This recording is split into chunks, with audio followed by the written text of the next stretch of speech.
guys, welcome back to my channel. I'm Xoxo, this is Xoxo Tarot, and in today's pick a card reading, we are going to be looking at who is pulling on your energy and why. So this could be someone you know, someone you don't know, someone that was in your past, or it could be multiple people if you are drawn to multiple piles. But essentially just what we're going to do today is we're going to start by looking at who the person is that's pulling on your energy. Like I said, if you are drawn to more than one pile, it's quite possible there could be more than one person doing that. And then with the tarot, we're going to look at how they're pulling on your energy and if they're like consciously aware of it. Then we're going to look at why they are. And then we're going to see if they're going to reach out. And then we're going to see what would happen if you reached out to them. And then we're going to see what your higher guidance wants you to know about them. So that's what we'll do for the tarot portion. And then we're going to finish off with guidance. But depending on the energy of the person, like what's going on, the guidance is going to kind of be subjective based on the reading. But it is my goal to give you guys the best guidance possible, especially if, like, for example, the person I talk about, you're like, I don't want in my life. Like, so guidance for keeping them away from your energy, or, you know, if this is someone you do want in your life, guidance for, you know, maybe connecting with them, whatever it may be, we'll see in the piles. And yeah, that will be the guidance. Just a quicker one today, fun one. So we have 4 different piles and stones to choose from. So starting with the first tarot deck, we are going to be using the Pastel Journey Tarot, and I have this pink Aragonite cloud on top. And then for pile 2, we are going to be using the Phantasma Tarot with this Lemurian quartz stone on top. And then for pile 3, we are going to be using the Dark Heart Tarot, and I have this pink Apatite tower guy on top. And then finally for pile 4, we are going to be using the Ethereal Visions Tarot, and I have this Fluorite Palmstone on top with a little bit of dendrite action. So go ahead and pause the video if you need to decide which pile you feel most drawn to. It is absolutely okay to be drawn to more than one. Like I said, it's quite possible there could be multiple people pulling on your energy. Obviously, if you don't know who the person is when you are doing the reading, it may not be the pile for you. But as with everything, take what resonates. Don't let the rest take from you. I can't wait to read for you guys, and I will see you in your reading. Hi there, pile 1. Welcome to your reading, and thank you so much for being here.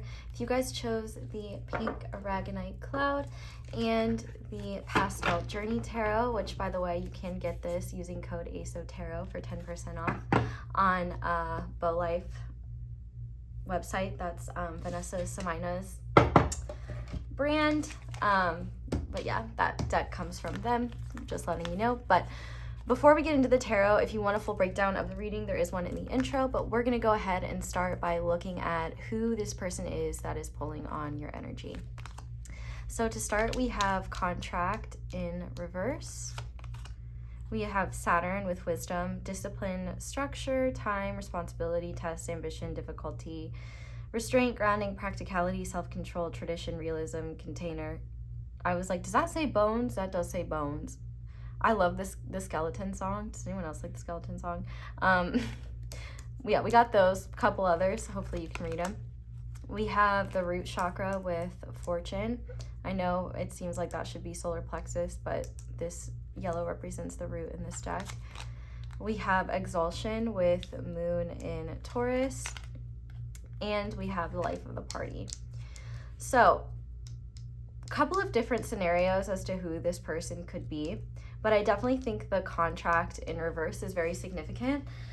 So what I would say is that this is someone that you've either never been in a committed connection with, or someone that you were in a commitment with in the past. This doesn't necessarily have to be a romantic connection, but like, for example, this could be, if it's platonic, it could be like a business partner, or someone that you were supposed to do something significant with and that fell through. No matter what, though, this doesn't have to be a legitimate contract, but I do think whatever the case was, there was either an agreement that has ended either in the past or currently between you and this person, or you and this person never really had like a more traditional commitment together, or maybe you did in the past but not anymore. You could even be like getting divorced from this person for some of you, but for a lot of you I feel like things didn't progress to something more intense, because I do get the vibe for many of you that this person is someone who has been like doing a lot of deep reflection on what's important to them, but there haven't been any like changes made. I do feel like for a lot of you, you either haven't been talking to this person or you only talk to this person very like casually. I definitely feel like this person has been very focused on monetary success and ambition. I'm getting a lot of earth energy from them, so Virgo, Capricorn, or Taurus, especially Capricorn with Saturn, and we have Moon in Taurus with the Exaltation card here. But I definitely think that this person has just been very focused on like their, like literally on their bag, on enjoying life, and on kind of indulging in maybe more of their like hedonistic tendencies. But with this Saturn card being here, it seems like there was either some sort of ending between the two of you because like a truth came out, or things between you and this person, like their perspective on them has changed because Saturn has kind of forced them to grow. I do feel like this person may be coming into a decent amount of money, or they could have done that, and like because of that they're now realizing where maybe their perspective was a little short-sighted. No matter what though, this is someone who's very ambitious, and it really matters to them that they're taken care of and their loved ones are taken care of first. And I could definitely see this being someone who is not wanting to take care of someone unless they have the means to do so. I do get a more masculine energy from this person, but anyone can have masculine energy. We all have a balance of both. But I would definitely say this person is more predominantly masculine. I do feel like this person has a hard time with their more like negative feelings. I feel like this is someone who likes to distance themselves from their feelings, and in fact, even when things may be like going to crap or they're just having a really rough time, I feel like they might like to party through it or do things that they enjoy, or just like try to stay optimistic, maybe even to the point of like being toxic where they don't like allow themselves to feel their feelings. But there's just this real inner battle between their heart and their head, and it's not even really just related to love. It's about like, who are they, what really matters. I feel like this is someone who is having to restructure their life in ways that are more sustainable and ways that are more aligned with their more recent goals. But in terms of your relationship with them, I'm not getting a whole lot of like, you could be on good terms with them, you could be on bad terms with them. It seems like there is a wide range. So let's go ahead and just see like how they're pulling on. I guess we should do why before we do how. So we'll look at why first, and then we'll look at how they're pulling on your energy. But while I'm shuffling, I did just quickly want to shout out everyone that takes the time to leave me a like or a comment, or like let the ads play in the background while you do something else, because those are just simple and easy ways to support me. And I just want to thank you guys so much from the bottom of my heart, you know, for spending time with me and for letting me read for you. It's just such a gift and a blessing, and I just feel so grateful to be a part of your life and that you trust me enough to read your cards. So thank you to everyone who does that. Big shout out to y'all. Okay, so Spirit, why is this person pulling on pile one's energy? We have the Two of Swords. Okay, so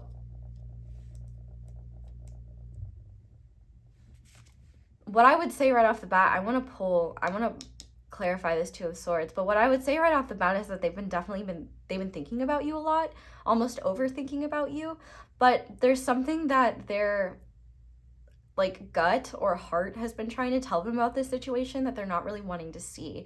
I feel like they're overthinking this situation. They're overthinking something that you told them, or overthinking something about this connection. So why are they pulling on pile one's energy, please, Spirit? Can you clarify this Two of Swords? Okay. We have the Devil in reverse. Okay. So more Capricorn energy, first of all.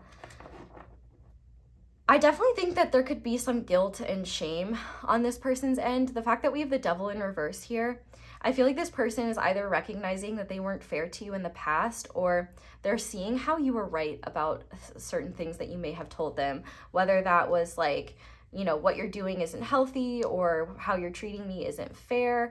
I feel like this person, I do feel like they could be going through their Saturn return, for example. And, you know, whenever Saturn comes to return, if you're not learning the lessons you need to, Daddy Saturn will make sure you do. So I do feel like there is this kind of, there's this energy here where this person feels like they either shouldn't be thinking about you anymore, or they're thinking about how you were right in the past. This Devil in reverse could also be they're trying to suppress some sort of like obsession around you. Maybe that's because you're unavailable to them, or maybe that's because they feel like you're the one that got away, or like there's something that happened in the past that they're not too proud of. I definitely think more than anything,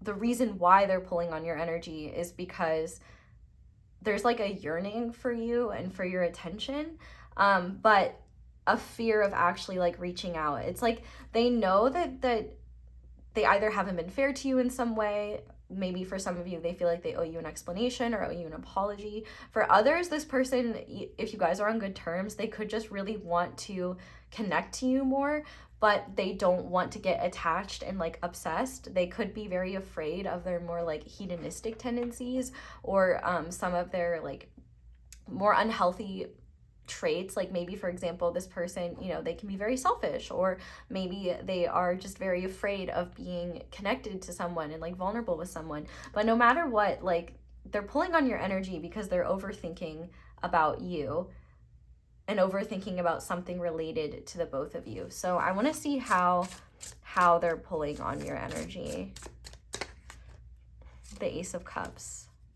So I definitely think that they're likely pulling on your energy and you're just picking up on it. So what I want to start off by saying is that I don't think they're conscious of the fact that they're pulling on your energy. With this Ace of Cups here, I think that they are doing a lot of like fantasizing, especially, I would say this is especially like at night, or at times when they're not sober. Because if you notice, like with the Devil here, there's sunglasses, and with the Two of Swords, there's this blindfold, and the Ace of Cups doesn't even have a person in it. So I feel like the way that they're pulling on your energy is they're having some sort of like, they're either fantasizing about like talking to you, fantasizing about you in general, thinking about how they could like initiate something with you, or wondering if like there can be a fresh start here. I also do wonder though, maybe for some of you, you've never like been romantic, like you've only been platonic with this person, and maybe they want things to be more romantic, but they're like, oh wait, I don't know, maybe I'm not a good person to do that, or maybe they'll reject me, or maybe they don't see me like that. I definitely just think there's a lot of overthinking on their end, and some sort of like, for some of you, I think it's an obsession. For others, I think that there is something that they are needing to understand about themselves that you've either pointed out to them or that your connection is supposed to show them. And because of that, they are thinking about you a lot and like maybe trying to suppress that. But when they are vulnerable, so for example, like late at night, or, you know, like I said, when they're not sober, I think they start to get in their feels in a way where they're usually not. And I think that like the desires that they suppress, the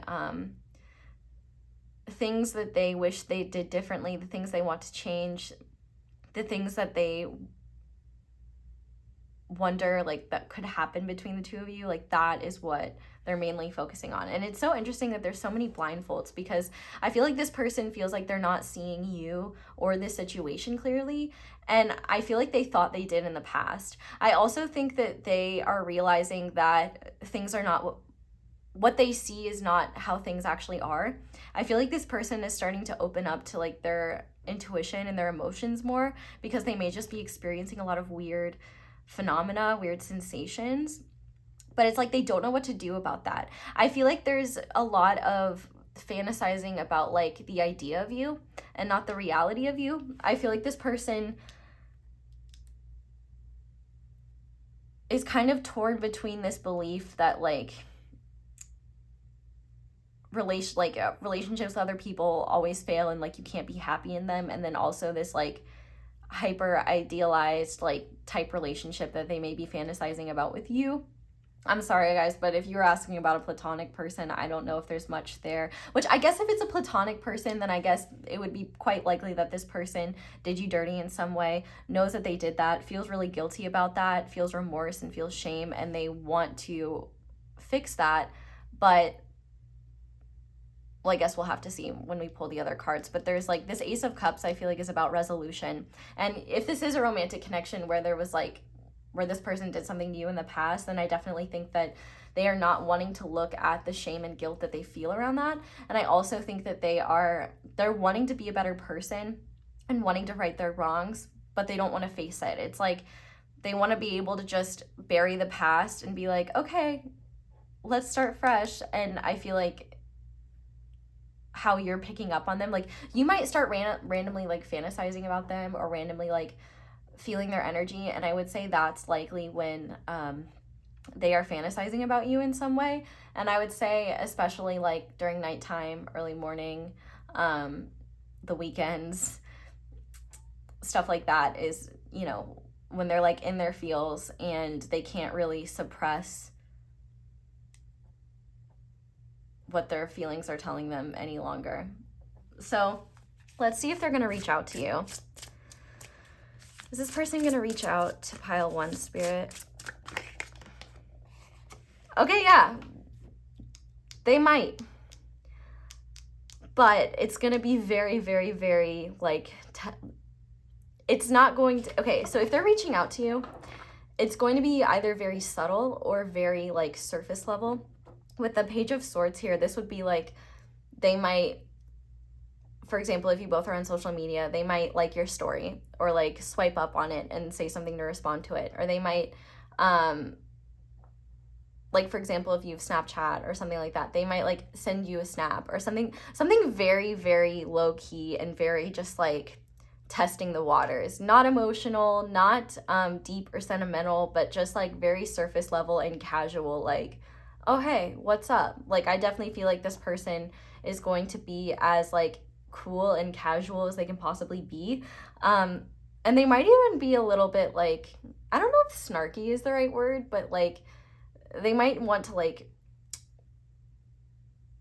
they might try to like have banter with you. So I definitely do see them like reaching out, but it would definitely be one in a moment of like what they would consider weakness, so likely when they're not sober, and 2, it would probably be something very like small and slight. And I would say it's quite likely that they'll communicate with you through like social media or through like technology, unless you see them in passing where they might just be like, oh hey, what's up. But it's definitely something very, very, very mild. So let's see what would happen if you reached out to them. What would happen if pile 1 reached out to them, Spirit? We have the 8 of Cups. So I think if you reached out to them, they probably wouldn't be very open or available. I can't tell if this 8 of Cups is you or them. Because it's either you might reach out to them and then realize, oh yeah, I don't really know if this is like fulfilling me the way I want it to.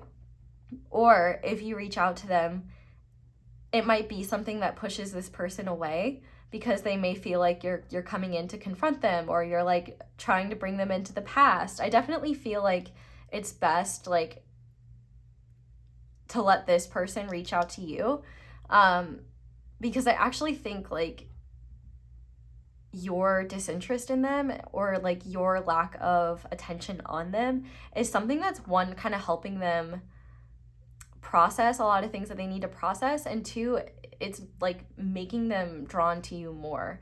I definitely feel like if you reach out to this person and they were like, it depends on what energy they'd be in. If they were like, if it was like during the middle of the day when they're having to be responsible and things like that, they probably would either like ignore it or tell themselves that they were going to respond later and then overthink it all day. And then when they maybe finally had time to respond, they might push it off until tomorrow. And then tomorrow comes and they're like, oh, I'll wait till tonight. And then tonight comes and they're like, oh, it's been so long. Like, I don't want to explain. There's a lot of overthinking and ruminating here. And I feel like if anything, it's just going to make you jump to conclusions or make you realize like, oh, I don't really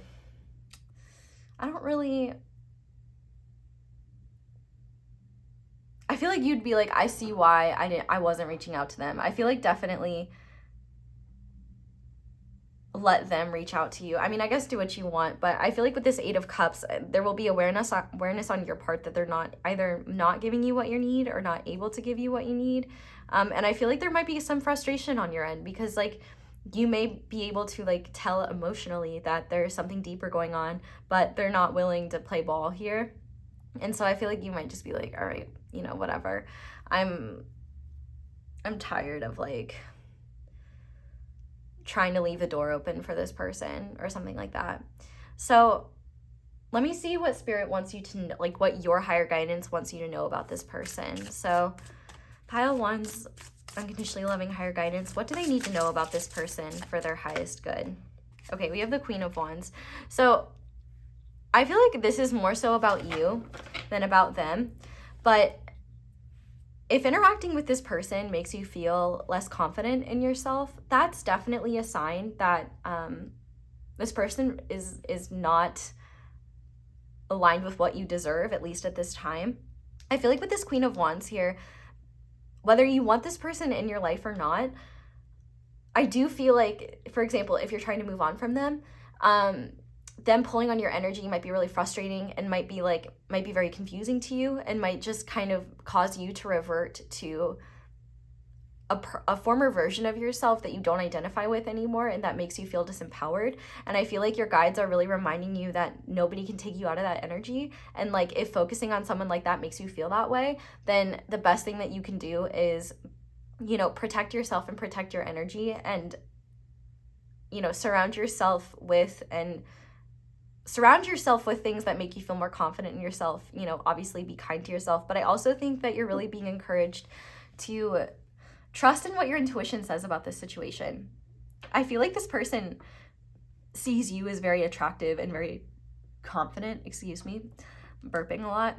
And when I burp like that, it's usually because there's some sort of release happening, and there could be some insecurities that stem from this situation with this person that maybe like addressing on your own, or recognizing like maybe you're only aware of this person pulling on your energy because you still feel like connected to them in some sort of way. And so when they do start fantasizing about you and you pick up on it, it might start to make you feel like very confused because you're like trying to move forward, but then you feel this sort of connection to them in your heart space. And I feel like there just might be like this push and pull energy of like, should I like invest energy in this or not? And really that's up to you. But I think what's most important is how this connection makes you feel and how you feel about yourself. So if interacting with this connection makes you feel worse about yourself, makes you feel unwanted, undesirable, not good enough, then it's probably not the healthiest connection to interact with. But if you feel very confident and good about yourself and are just more like open to whatever maybe comes your way, but not like putting all your hopes and expectations into it, I think that's healthy. I feel like this Queen of Wands here is really just encouraging you to follow what makes you feel passionate, what makes you feel good about yourself, and to not be afraid to shine your light and be seen by other people. I feel like you could be attractive to a lot of different people, and I feel like you're really just being encouraged to follow what feels right for you and not let whether this person is showing up or not be something that determines how you feel about yourself. But I also think that this person like that you're asking about is really attracted to like confident, independent people.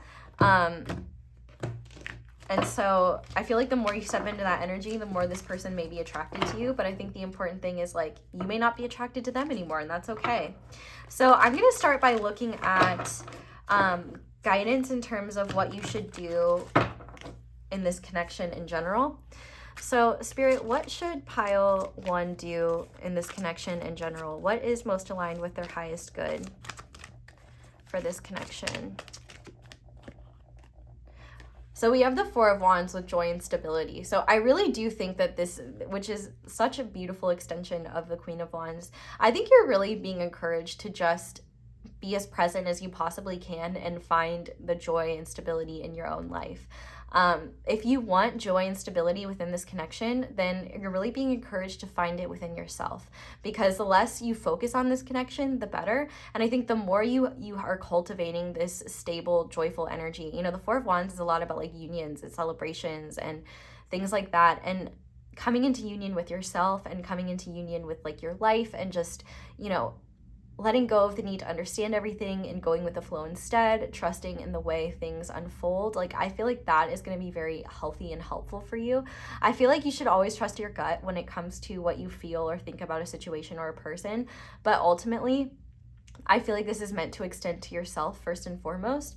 And the more you can just have like a stable routine in your life that brings you joy, that makes you feel connected to the present moment and doesn't have you like yearning or going into the future or the past, like I feel like that's what's going to be healthiest for you overall. Because if this connection is meant to come around, then you're going to be in a very healthy and stable place when it does. And if it doesn't come around, you're definitely going to be in a good energy anyway. So it's not really going to matter whether this person come towards you or not, because the thing is, like on my end that's kind of complicated, is it could be a mixture for like all of you. For some of you, like you could want nothing to do with this person. For others, you could really hope to have this person in your life again. For others, you could hope to have this person in your life again but feel like it might be a waste of time or just be unsure.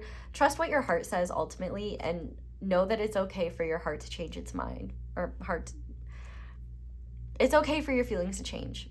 But as long as you're feeling good and you are, you know, cultivating love for yourself, love for the people around you, just living a joyful life in any way that you can, like that is going to be very useful in terms of this situation unfolding into the most aligned outcome. I mean, this is like a union card. So depending on who this person is, like that will be something, you know, like there is potential for this situation to come around. Like clearly this person is wanting that, but I don't know who this person is to you and like what has happened between the two of you in the past. So I think it's ultimately up to, you know, your own healing, what's best for you and things like that. So I want to ask what you should do if you don't want this person in your life and you don't want their energy, you don't want to feel their energy. So what should pile 1 do if they don't want to feel this connection?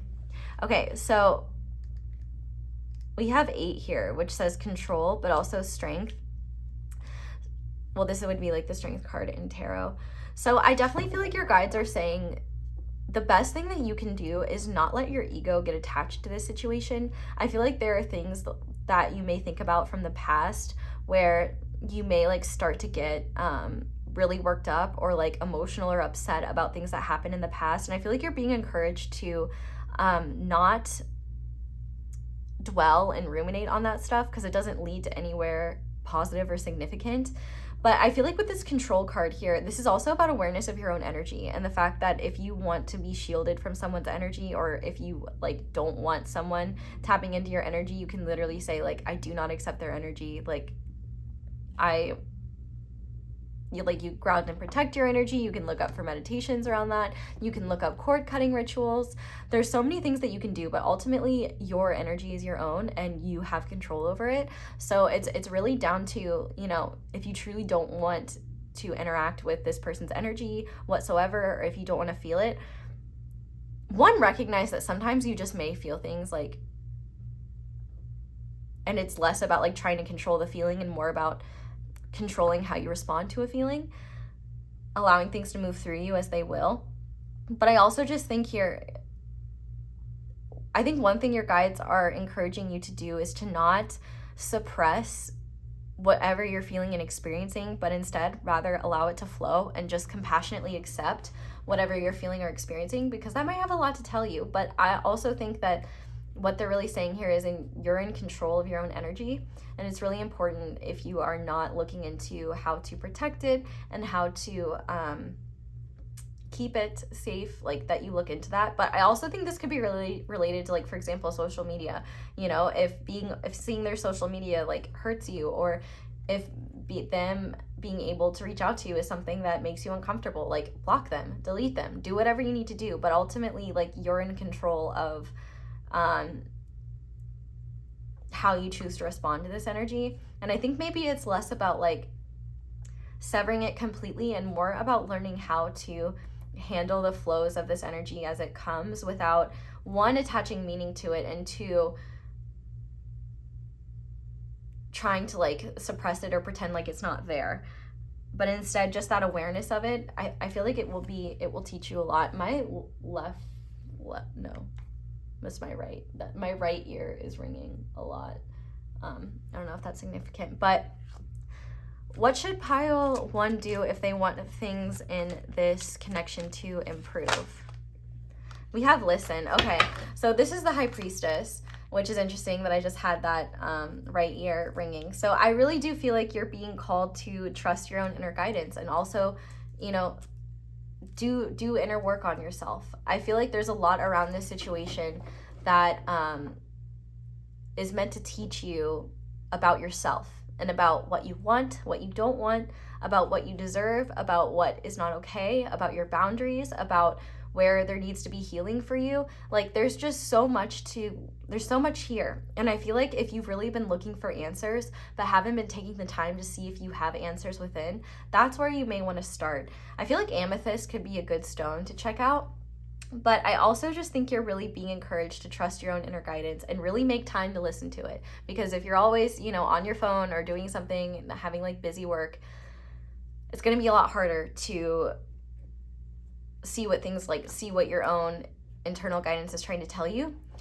Definitely pay attention to signs. And I would also say, like, you know, don't be afraid to like ask questions to the universe and see and be open for their response. And like, that's why it's so important to be present and, you know, grounded and stuff like that, because when you do that, you're less likely to be stuck in your head.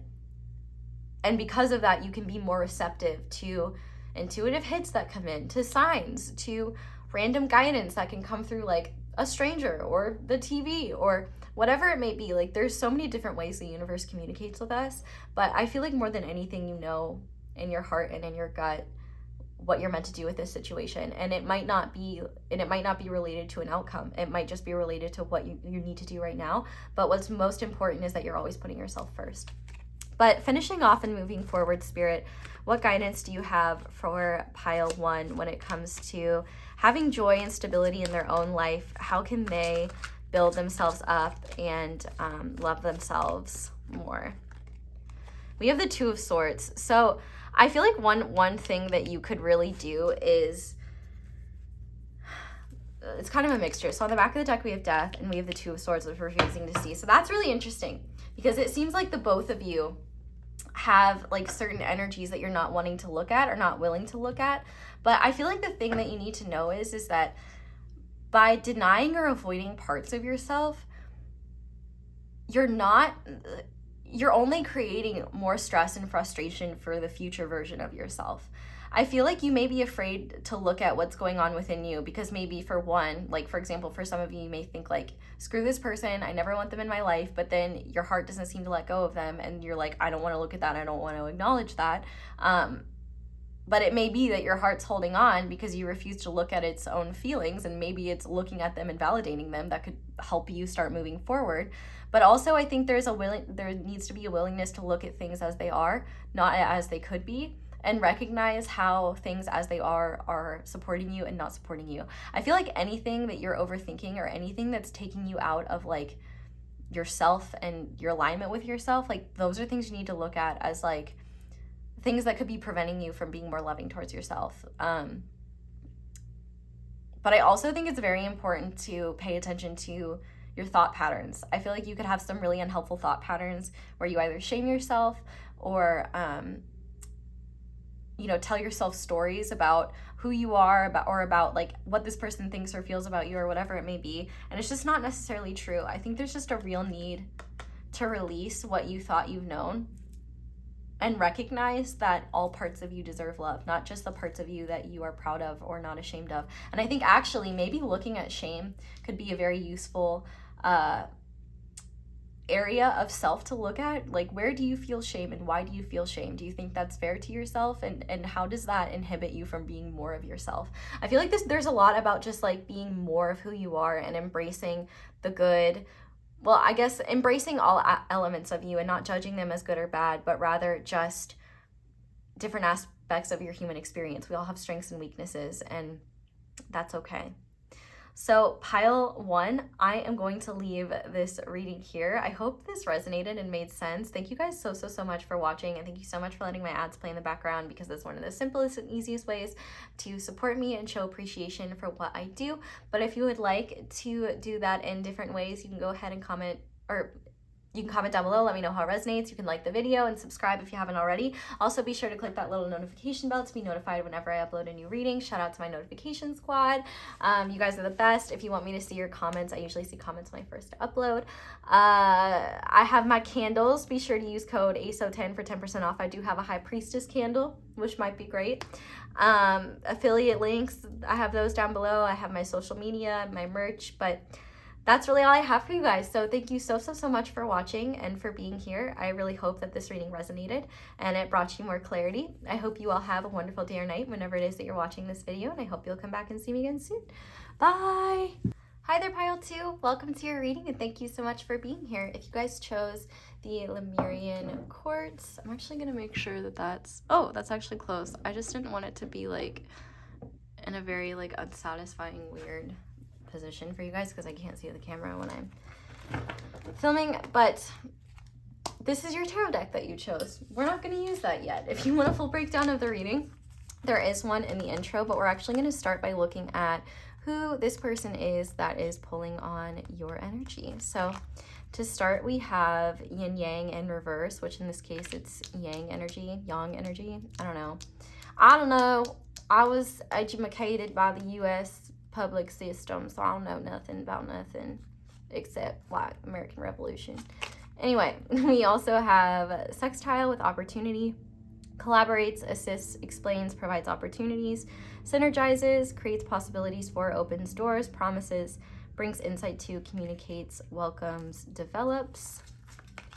We have the gardener. We have some loud sirens. I hope whatever is going on, that person is okay. We have power, which this is the solar plexus chakra, and we have companionship with moon in Libra. Sorry, I have to cover that up. I almost even thought about censoring that because YouTube has gotten so crazy with their like censorship stuff, but I'm gonna take the risk. I couldn't with that. But this is definitely, I would say, someone that you are either currently talking to, or someone that you're in a relationship with, or this is definitely someone currently in your life or that just recently entered your life. I don't think that this is someone that you're not interacting with or is from your past. If they are in your past, then I definitely think you've either heard from them recently or you've been thinking about them a lot randomly recently. This is someone who is in a very masculine energy right now, a very dynamic energy of wanting to take action and wanting to plant seeds. The fact that we have this moon in Libra, so they could be Libra moon. We have Aries energy here because there's a ram on this card. So those are two signs that could be significant, which Aries and Libra are sister signs, so you could have sister signs with this person, but you don't have to.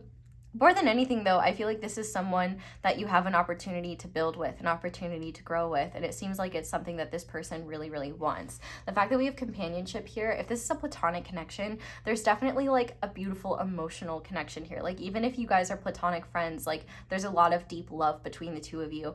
So like, for example, This could be someone that really wants to build something with you, a potential like business collaborator. But for a lot of you, I do think that this is someone who is interested in some sort of romantic connection with you if they're not in one already. If you are already in a commitment with this person or in a romantic situation with this person, if there was conflict recently, I definitely think that they are very focused on resolving that and wanting to make peace, and also making sure that they don't like mess something like that up again, or they definitely want to resolve any conflict. So if you've been feeling them intensely, I definitely think that that is something on their mind, which I guess even if platonically, like you've been having disagreements with someone, this person is definitely very committed to wanting to resolve that. But I do think that this person has like a very powerful energy when they're around you. And this is definitely someone who makes their interests known. I feel like they're taking a lot of action to be the best person that they can be. And I also feel like they're taking action towards you. It may be more slow. Like with the gardener here, this person might be like, they might not be giving you like for example, let's say this is something like long distance.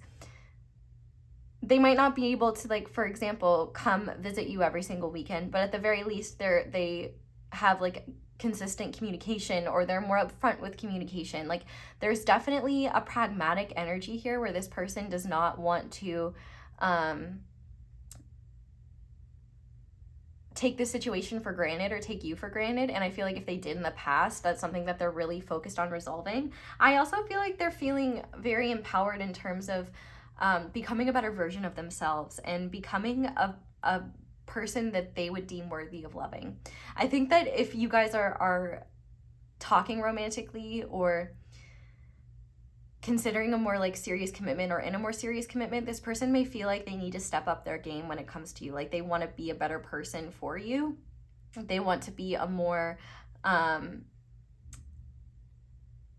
well-rounded person. I also think with these snowflakes here, like I feel like they're very unique and you're very unique, and you both go together very, very well.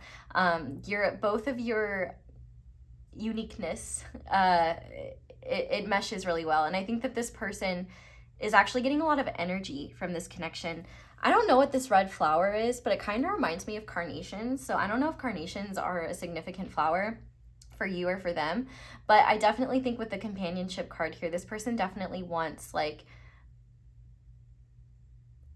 a close, mutually fulfilling like connection with you. They want to be partnered up with you in some way. So whether that is like, if this is a platonic situation, like a business partner, or like a roommate situation, maybe something like that. But for a lot of you, I do feel like this is someone who is really seeking something more, maybe more long-term with you, or desiring that. And so they are planting the seeds that they need to be able to provide that in the future, or they are doing what they can to like invest their energy in you. I feel like more than anything, this is someone who recognizes that they will reap whatever they sow. So if, for example, you are in some sort of conflict with this person, I feel like this person is recognizing their part in it, and I definitely think that they will be coming forward to talk about that. But if you're on good terms with this person, then I feel like this person is just very patiently trying to build and grow this connection in a way that's natural, in a way that's not forced. I feel like they are trying to strike a good balance between focusing on themselves and focusing on you. So if that sounds like a person that has like you've been feeling a lot or has been in your energy a lot, then this is the reading for you. So for example, like when I say pulling on your energy, it might be that like you start thinking about this person, or you can't stop thinking about this person, or like you're trying to focus on yourself, and then you just like feel their energy. Whenever you're intimately connected with someone, you're definitely gonna like pick up on their energy more often than not. But it's interesting, we have the number 20, 21, and 22. So there could be like a 2-year age gap here. Maybe you met them or were involved with them from the years of like 2020 to 2022, or like a 2-year gap of time is significant, maybe. Doesn't have to be. But I definitely think that this person sees you as someone that is very special, someone that they care a lot about, and that they feel like there's a good like emotional balance here. they feel like there's a good back and forth in general, but I feel like this person feels a lot of responsibility to be the one that like takes action towards you and towards this connection. So while I'm shuffling, I did quickly just want to shout out you guys who take the time to do things like the video if you're enjoying it, or leaving me a little comment. You guys seriously make my day, and it's just so lovely to be able to read for you guys. And I just want to thank you guys for supporting me in any way that you can, whether it's hitting that like button or checking out an extended, or, you know, checking out my candles or an affiliate link. Like, I'm just so grateful, and I'm so happy to be reading for you. And yeah, I just wanted to thank you for being here, and no matter what, even just watching, I'm just grateful to have you. So changing this a little bit, we're going to start by looking at why they're pulling on your energy. If you looked at the reading breakdown, I started with how they're pulling on your energy, but I want to start with why, because I feel like that makes more sense. So why is this person pulling on pile 2's energy? Oh, geez. Okay, yeah. We got a lot going on. Okay, so we have the Hermit, the Ace of Swords, and the Queen of Cups. Okay, so I definitely, this makes a lot of sense. So I definitely think that maybe you're a little bit like freaked out right now around this situation, because maybe this person has retreated a little bit, or maybe they have been more dynamic in the past and now they're being less so. What I'm definitely seeing here is that this person is in a hermit mode of some kind, and it does seem like whenever they're in these hermit modes, they really need time to just like be on their own and like be in their own energy. I feel like they have a hard time communicating what's going on with them until they're able to reflect on things in hindsight. I definitely feel like this Queen of Cups is either you or their feelings for you, and represents like their emotional state for you. I feel like they could be pulling on your energy because they know they're supposed to reach out, like for example with this Ace of Swords, and like explain what's going on, or they're pulling on your energy because they really want to talk to you, but they haven't yet for whatever reason. The Queen of Cups is like a very psychic energy, so I feel like maybe maybe you've picked up that like this person is dealing with a lot, or is overwhelmed with a lot right now, and they have been just kind of more introverted, and they've definitely been using that time and energy to take action in their personal life. That's a big thing I would say. But with this Ace of Swords, I feel like this person knows that they owe you some sort of like clarity, or some sort of like communication around what's been going on with them, like maybe why they've been more distant, or why they've had to like retreat. I feel like it's definitely around this hermit mode, and I feel like if you've been having worries that like maybe they're just not interested in you, or maybe they're just like ghosting you or something like that, I don't think that's the case at all. I feel like they're they have like a lot of emotional attachment to this situation, and I feel like that scares them a little bit. But I also think that they are kind of spending time with themselves and going within, and they know they need to tell you about that. But I think there's a part of them that's maybe afraid of that, because maybe they've dealt with people in the past that were like less understanding of them needing time and space to themselves. But I definitely think that this is something too where they may be getting a little bit in their head in terms of like, if they have any Virgo energy, for example, or Gemini, but more so Virgo, they could be like very like overly critical of themselves and feel like they need to be more. I definitely think that they're very grateful. Like if you've been very patient with them, if you've been very compassionate and understanding, I definitely think that they, one, want to thank you for that, and two, like appreciate the fact that you've given them space if they've needed it. But I feel like if this person has been distant with you, it has literally nothing to do with them or their feelings for you, and it has everything to do with whatever responsibilities are very important to them at this time. A lot of that could be related to like work. It could also be related to like house stuff. It could also be related to, one thing that I'm hearing for some of you is like they could have had some difficult like family issues to deal with. Like, so maybe for example, like a loved one passed on and they had to help, you know, like sell the house, or, you know, now they're like helping take care of someone. Like there could be some major changes happening, but I feel like more than anything, they're pulling on your energy because they're thinking about you a lot, especially when they're, you know, taking action in their personal life. Like they might think of you as a motivator as to like why they want to like do these things or achieve these things. But I also think that they they're pulling on your energy, and I don't think that they're necessarily, well, I guess we'll see if they're conscious of it, but they're pulling on your energy because they know they need to tell you about what's been going on internally, talk about their feelings. Whether this Queen of Cups is you or them, there's definitely deep emotions here. And I think this person knows that you either knows that you have deep emotions for them or knows that they have deep emotions for you that aren't going anywhere. And I guess if this is platonic, then I definitely think that this is someone who they're pulling on your energy because they know they need to reach out to you and they like love and care about you. But they've just been in hermit mode. And so like it's on their mind, like, oh yeah, I need to reach out to pile 2, or I need to tell pile 2 what's going on, but they just like haven't been able to do that yet for whatever reason. Maybe that's because they're not ready to, maybe it's because they don't have the words to, or maybe it's just because they're like really focused right now. But let's see how they're pulling on your energy and if they're conscious of it. So how is this person pulling on pile 2's energy? Are they, okay, yeah. So here's the interesting thing. I don't think it's necessarily conscious, but I do think that they are trying to temper themselves. I think it's very important that they're the one that takes charge in this connection. The fact that we have the Emperor here, this is more Aries energy. And I definitely think that they are trying to become the best version of themselves. And I also think that they want more control over this connection. Whether that is like, obviously, if they're like trying to be domineering or controlling, that's not healthy, and you have every right to do whatever you feel you need to do about that. But for a lot of you, I feel like this person may be feeling like they're not where they need to be in order to come towards you in the way that they want to. Like, I feel like this, the Emperor is very similar to the word empowered, and we do have empowered or power here. And I feel like this person is really trying to empower themselves, and they're using you as a motivating factor to do so. I think that this person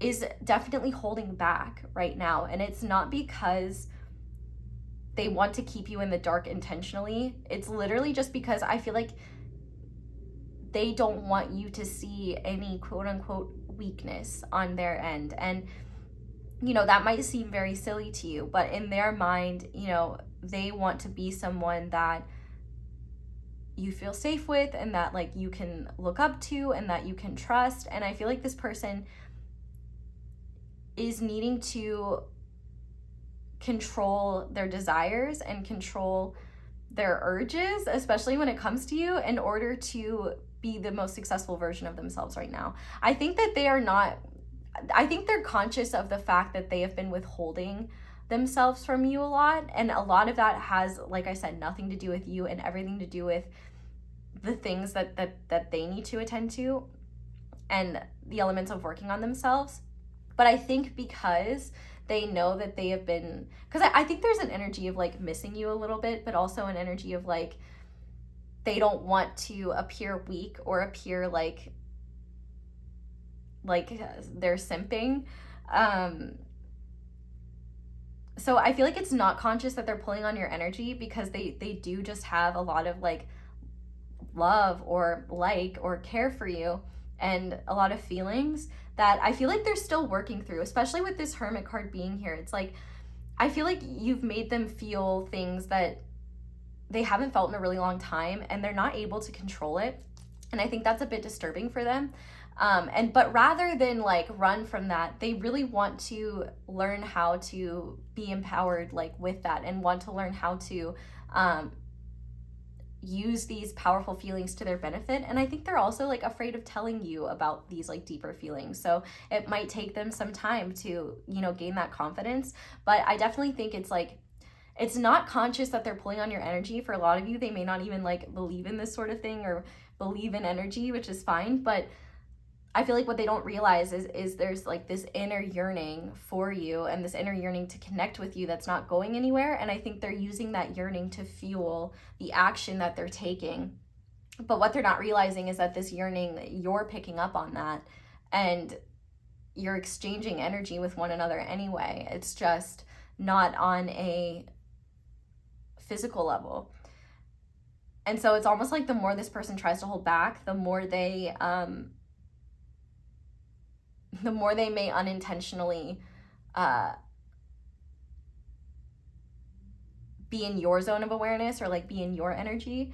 But I definitely think that this person is trying to control themselves and trying to stay grounded. I feel like they're really afraid of getting hurt or really afraid of like losing control. I want to see what's on the bottom of this card. Yeah, it's almost like, it kind of looks like there's water down here, and it's almost like this person is trying to keep their head above water, because they may feel like if they get too emotional or they let their feelings run away with them, then they could get in a situation where they're either heartbroken or you know, they start to not make the best decisions for themselves. I feel like this person has learned from their past, and they really don't want to repeat any mistakes that they've made in the past with this connection. I feel like in the past they've had their emotions run away with them before, and they've let people into their life that they ended up regretting. So I definitely think that they are like taking the time to really go within and do that inner work and take the action that they need to take, so that they have the resources, the confidence, the passion to back up the emotions that they feel for you. So let's see if they're going to reach out to you, which I think they are, but we'll see like if, like when they're going to reach out to you. So is this person going to reach out to pile? Okay, we have the Two of Pentacles. So let's clarify that. The Eight of Swords, and what's the other pentacle? We have the Ten of Cups. Okay, so this person, I definitely think they're going to reach out to you, like, especially if you're already communicating. But I feel like it's going to be very, I don't know if the right word is balanced, or I don't want to say hot and cold. It's very like, there will be times where this person is very open and honest about what they're feeling and experiencing, and there are going to be times where you can tell this person is restraining themselves and holding back. In terms of communicating, I feel like it will be very balanced. You know, the Two of Pentacles is a lot about balance, and I think we'll obviously look at like what would happen if you reached out to them, which like I feel like you guys are already talking to one another. It just may not be as frequent as you would like, but I do feel like this person is going to be trying to keep things casual whilst also matching your energy.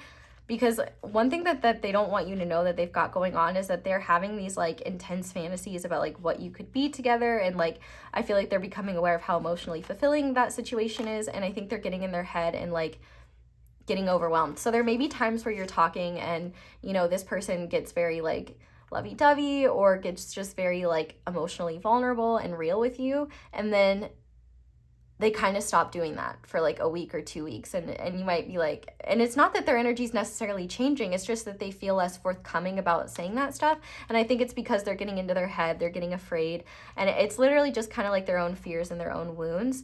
But I definitely think that they are going to balance communication with their own responsibilities and priorities. So let's see what would happen if you reached out to them in whatever way.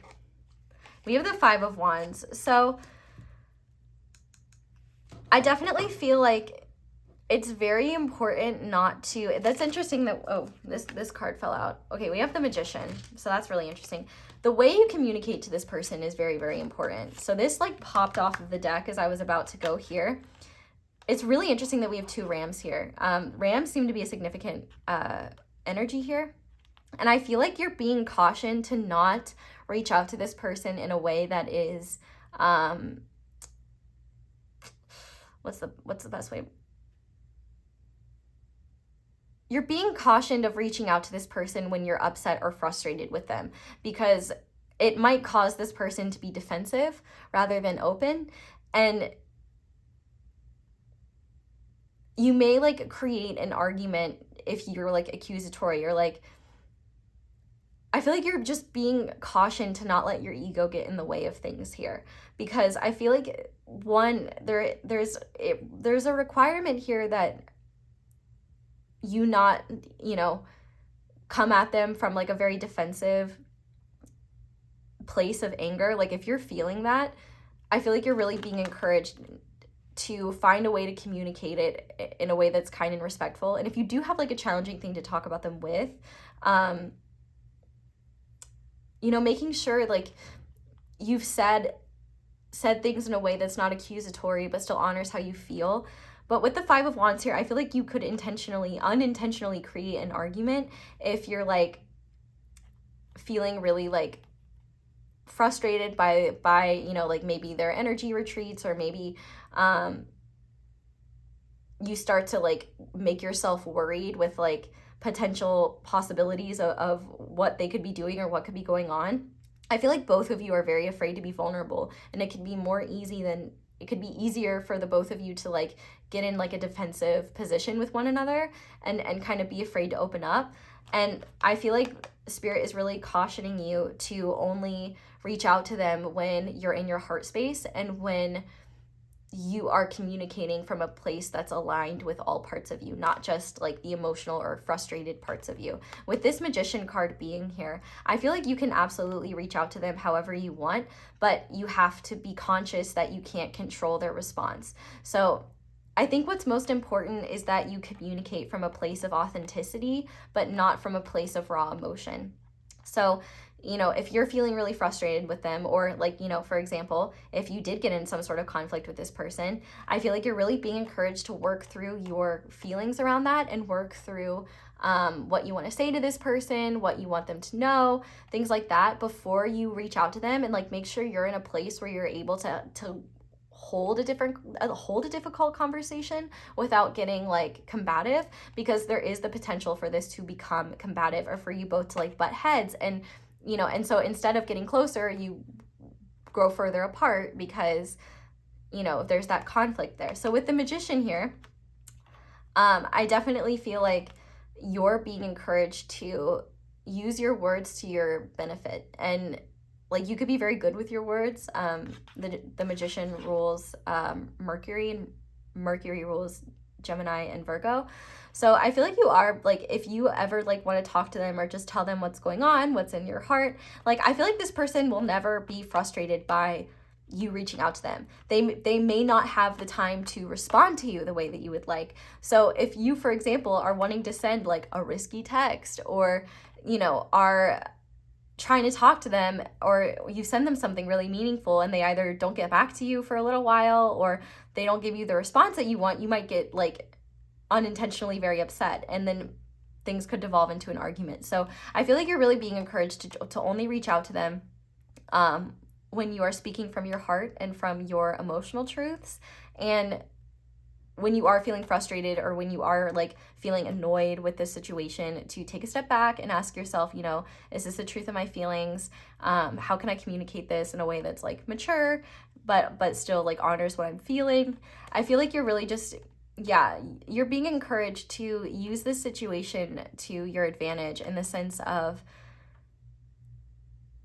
you know, use that higher spiritual awareness that you have to ask what your higher self thinks of the situation. You know, is this truly a problem, or is my ego just feeling burned? Is this something that, I feel like there's just a lot of like, pay attention to the state that you're in when you reach out to them. Don't have expectations about what you're communicating to them, because like I said, this person is definitely, they're working really hard right now. And I feel like for a lot of you, they're working really hard so that they can be a better person, or be the type of person that they need to be in order to be in a more committed relationship, or that they want to be for you. So with the Magician card being here, I really do feel like if you feel like talking to them is going to create more tension or more disconnection, I would take a step back and maybe not. But if you are aligned in your heart space, and also, you know, the Magician rules all the elements. So fire, earth, water, air, which is fire is like passion, drive, motivation, creativity. Water is emotions. Swords are air, thoughts, communication. Earth is pentacles, you know, grounded, the material world. I feel like you just need to be balanced and fair about things. That's the most important thing. But also to make sure, you know, question your intentions for reaching out to them before you do that, because it may. But like I said, I don't think that they will ever be upset if you reach out to them. Like, for example, maybe you haven't talked in a few days, and you're like, hey, just thinking about you, like, hope you're doing well. You know, maybe they don't respond for a little while, and then you get really butthurt about it. And then you know, they do respond, and you're like, you know what, actually, I don't know, I'm kind of going over and over on this. So I feel like there's a lot of ruminating here. I really do think that if there is some distance between the two of you right now, or if this person, like, or if, like, you're not, or if this is, like, long distance, for example, or something like that, I feel like you're really just being encouraged to trust the truth of, like, what you feel in your heart, and to not come up with stories or jump to conclusions about what's going on or what's actually happening. Because I feel like you could unintentionally create more division or more conflict or more frustration here, when in reality it seems like what you truly want is just to be more connected to them. So, you know, making sure that you're keeping yourself in check before you do reach out to them, so that you're not, you know, creating more stress or conflict for yourself or between the two of you. So finishing off the tarot portion, I just want to see what your higher guidance wants you to know about this person and this situation. So Spirit, what does pile 2's higher guidance want them to know about this person and about this situation? Oh, wow. Okay. Beautiful, beautiful, beautiful. So we have the Sun and the 10 of Pentacles. So I feel like what they want you to know is that if this person makes you, oh, and on the back of the deck, we have the 6 of Cups. This is so fucking cute. Okay. So first of all, I feel like this is a connection that is going to take time to develop. But, like, for example, if you're in the talking stages with this person, or if you are, like I said, long distance or something like that, you know, don't let the frustrations of that be something that gets in the way of something that makes you very, very happy. I feel like what your guides want you to know with this 10 of Pentacles is, like, this could be something very substantial and long term, which you may know that if you're already in this relationship, or you could feel that way, but be kind of unsure about this person on their end. And I feel like what you need to know is that you make them very, very happy. And it's so interesting how we have so many, like, mirrored animals. So I do feel like one way in which you mirror this person is that you both have a lot of, like, similar energies and a lot of similar insecurities as well. I feel like you both have similar desires, but also similar fears, or could have had similar past bad experiences with relationships. And I feel like what Spirit is really saying here is that so long as this situation is making you happy, or so long as, well, okay, your happiness is what is most important at the end of the day. But what they want you to know about this person is that there is sustainable long-term happiness that can happen here. And with the 6 of Cups, this is all about a reunion, but that takes time to build. And I feel like the one thing that you may be getting blindsided by is, one, it may just feel really good to spend time with them, to talk with them, to, you know, connect with them. And that good feeling may be hard to let go of when, you know, you guys do have to spend time apart, or, like, you know, reality hits. Like, you guys could live in the same place, but, you know, maybe the both of you work a lot, and so you're only able to spend a certain amount of time each week together or something like that.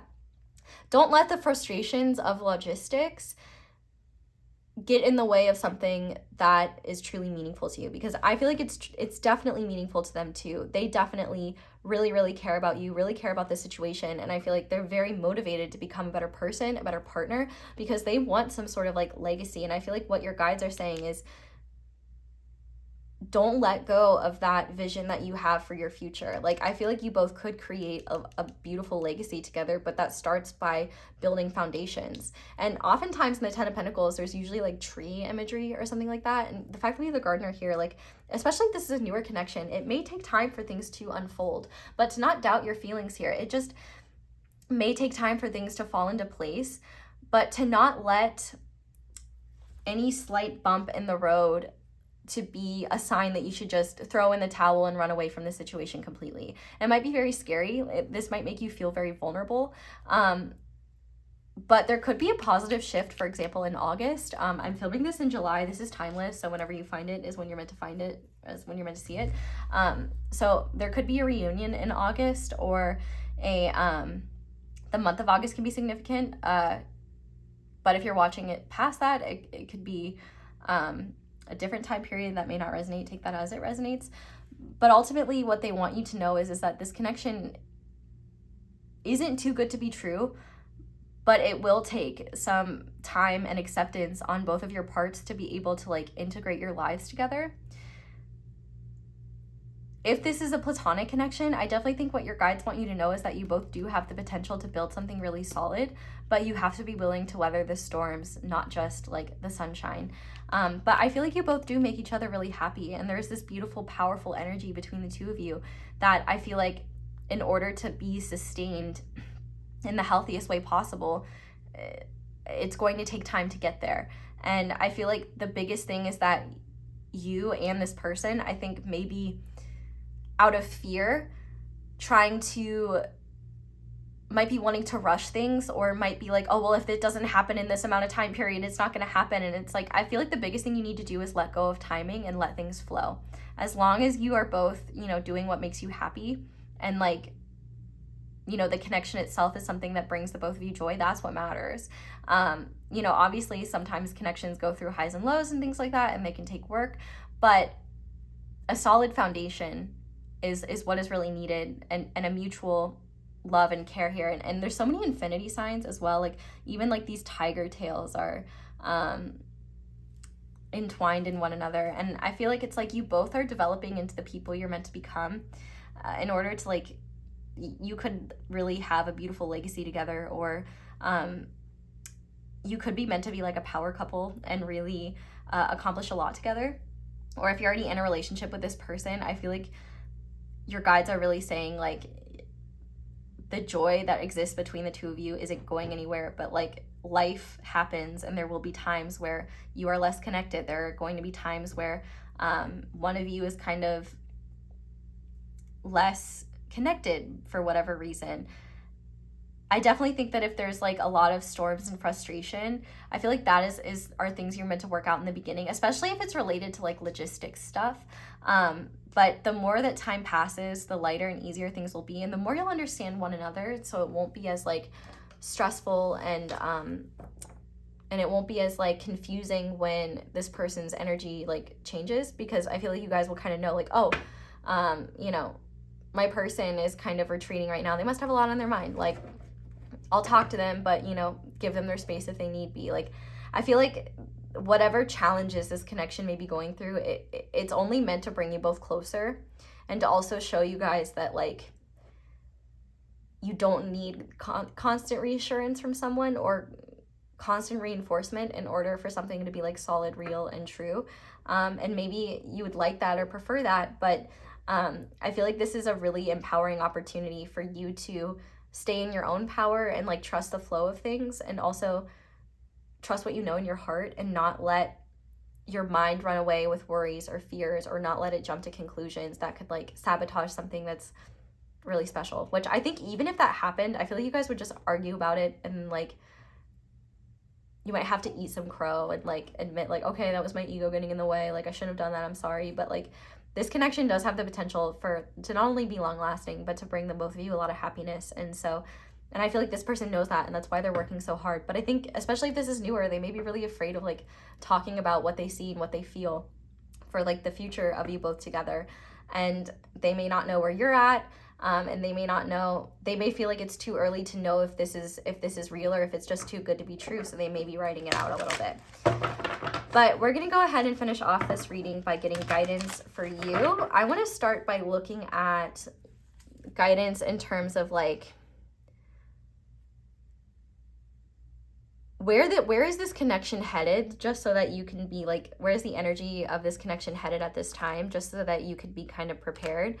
So Spirit, where is the energy of this connection headed in the very near future? What can pile to expect with their person in the near future? Aww, see? We have the Two of Cups coming together. Yeah. So I definitely feel like if this person has been more distant, they're going to explain why.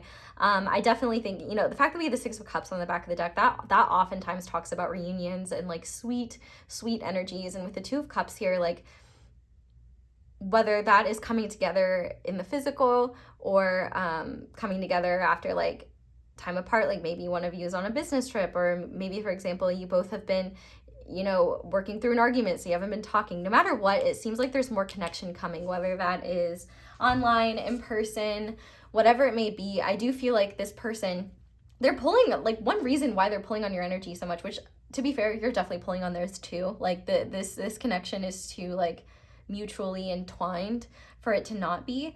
But I feel like this person is really afraid of the feelings that they have, and they have similar insecurities as to you. And you may be thinking like, oh, like, what if this person is talking to someone else, or they want someone else, or they're probably having those same insecurities about you. And so that's why it is so dangerous to get combative and reactive with this person and be like, so who are you seeing? So, like, what's going on? Because they're going to be like, who are you seeing? What's going on? Like, I feel like this is a connection that's very, like, tit for tat. So at any time you feel like you're frustrated with them, or you are feeling some sort of insecurity around the connection, that is an opportunity to look at what within you do you need to address or bring love to or work through that is creating that situation. Because it could be as simple as like, oh, my ego is just getting really attached to the timing of things, and I know that things will flow as they are meant to. I'm just going to trust in the universe and trust in my heart and trust that things will work out.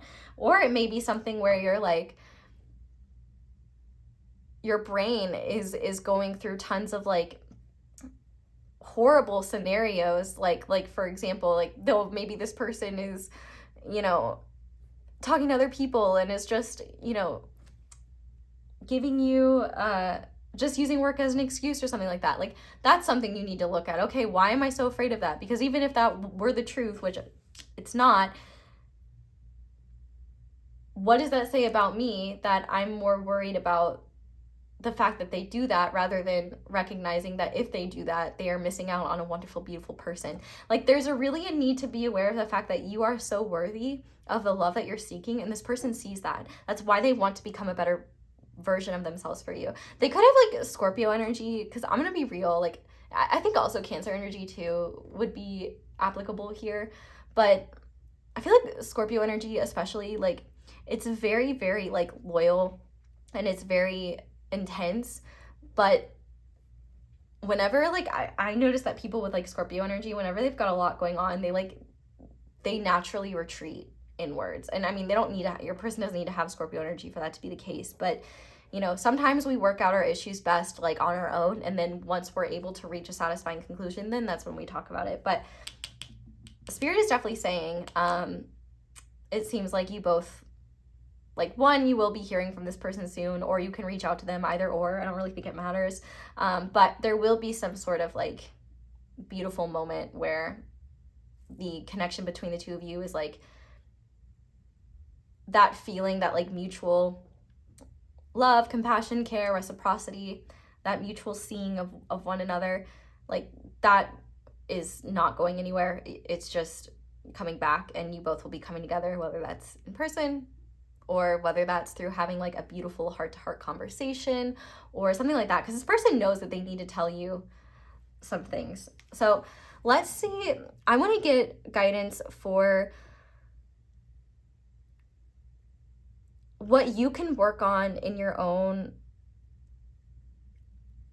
time that would really help you in terms of like your own confidence and having confidence like in yourself in this connection. So what work can Pile to do on themselves to improve their confidence and self-esteem? Spirit. We have Emperor energy, which is so ironic. So with, you know, the Emperor being here, the fact that this is showing up for you, I definitely think you are being encouraged to take a page out of this person's book and really focus on what in your life needs to be in order. What in your life have you been putting off to the side? In what ways have you been giving your power away? If that, like, for example, maybe you're people pleasing, so you're betraying yourself to make others happy, or you aren't setting good boundaries with yourself, and maybe you're like, for example, not happy with your habits or certain behaviors. I feel like you're really being encouraged to take the lead in what you can control and what you know you can work on and improve in the meantime, but also recognize that you have power in this situation too. And if you want to talk to this person, you can always reach out to them. If you want to send them love, you can. If you want to have a conversation, you can. You don't need to rely on this person to to instigate everything. And maybe you instigating something would help you realize that, like, oh, they're not going to go anywhere if I instigate something. And oh, also like something that's disempowering, for example, is focusing on what this person's doing and what's going on with them, whilst at the same time you've got plenty that you could be working on and dealing with that you're not, because you're like ruminating about this person or this situation. Does that make sense? Feel like this is a lot about tapping into your own divine masculine energy and recognizing where you can empower yourself to be in the best position possible, internally and externally, to not only receive this person, but to also not feel like you are dependent on this person in any way, or that like you need to know what's going on from this person's side. Like, you can also put your 2 cents in. You can also say, you know, hey, I really think like I would really like to talk soon, or I would really like to, you know, go on a date soon, or something like that. Like, taking the lead, I think, for you in your own life and towards this person, or really just anyone, like asking for what you want. Like, stop. If you're the type of person that expects people to read your mind because you're afraid to outright say what you want, that is something that is brutally crushing your self-esteem. Because if you don't feel safe expressing your needs, one, it's going to be really hard to have a relationship with someone in general, because you can't even be honest with them about your own needs. Your partner's not meant to be your mind reader. And two, if you feel like your needs aren't worth being expressed, or that you don't deserve to have needs, that's a problem, because you're a human. You're going to have needs. We all do. And the only person that can truly meet them is yourself, because first, you got to be aware of them, and second, needs that need to be met outside of yourself, you have to be able to communicate that with others. So really getting to know yourself and taking the lead in, okay, where have I been letting myself down? Where have I been betraying myself? Where have I been letting my brain run away from me and create stories that bring me more stress? I feel like, you know, your brain is not daddy, you are daddy. And I think it could be very empowering for you to be in your own daddy energy and just recognize that you have the power to create a lot of changes in your life on your own. And you don't have to just wait for everything to happen for you. Okay, so I guess now I want to see guidance on how you can connect to this person more deeply. So, Spirit, how can Pile to connect to this person, to their person more deeply? We have dedicated effort. Yeah. So I definitely feel like this is, look at that beautiful like image on this. So this is the 8 of Pentacles. So I feel like really more than anything, first of all, 8 of Pentacles talks a lot about work. And so I feel like one way you can connect to them more is to just be patient with them, and also, you know, be encouraging, and also, you know, ask them, you know, hey, if you ever need to talk or vent about work, or if you need like someone to talk to about it, I'm here. I feel like more than anything, what you and this person both need, because it seems like you've got a lot to work on in your own life as well, that maybe you've been neglecting because you've been focused on the situation, or you've been having a hard time focusing on that because this situation is taking up a lot of space in your mind. And I feel like one thing that you need to remember is that first of all, I'm hearing The Middle by Jimmy Eat World right now, which is just a bop, so that could be a significant song. But I really do feel like you're being called to continue focusing on what you can work on here, and to not change up your energy on this person just because you're frustrated with something. Like, if you're frustrated with something, you know, communicate that. Like, you can communicate things in mature, kind, respectful, honest ways. But I also think that by recognizing that this is a marathon, not a sprint, and that both of you are working on like creating this beautiful tapestry together. And I think right now you're working on your own ends before you come together. But I definitely think that the best thing that you can do is just continue to be compassionate, patient, and open. You know, be honest, be communicative when you want to, but also, you know, give them the room and the space that they need to do what they need to do. And also, don't be afraid to like ask, hey, is there any way I can support you? Hey, you know, is work really busy right now? Is now a bad time to talk? Like, whatever it may be, I feel like just being patient and also recognizing that it takes time to build a connection like this, And I feel like the both of you really want this to be something sustainable and long lasting, and there's the potential there. And so the best thing that you can do is just continue to have like a patient, grounded effort that doesn't run away with expectations and hopes, but rather looks at the connection for what it is and embraces what's going on in the moment and trusts the flow of things. Because I feel like there is a really, really beautiful connection between the two of you, and it would be really sad if like your own frustrations or your own or their own like frustrations got in the way of that. And which I feel like they're gonna be more, I feel like it's easier for them to be more like grounded and logical. I feel like for you, you know, maybe you're like more emotional or more intuitive, and so at times it can be hard because especially because this person's pulling on your energy. So it's also like there's probably a lot going on for you. So I think the best thing that you can do is continue to work on becoming the best version of yourself, continue to come at this situation from your heart space, and trust in the flow of things and trust what your heart is telling you. So Spirit, is there any final guidance that you have for pile 2 in their life in general that could be most beneficial for them at this time? We have the crown chakra, which is beautiful. So I definitely think that you are being encouraged to develop your spiritual side and develop your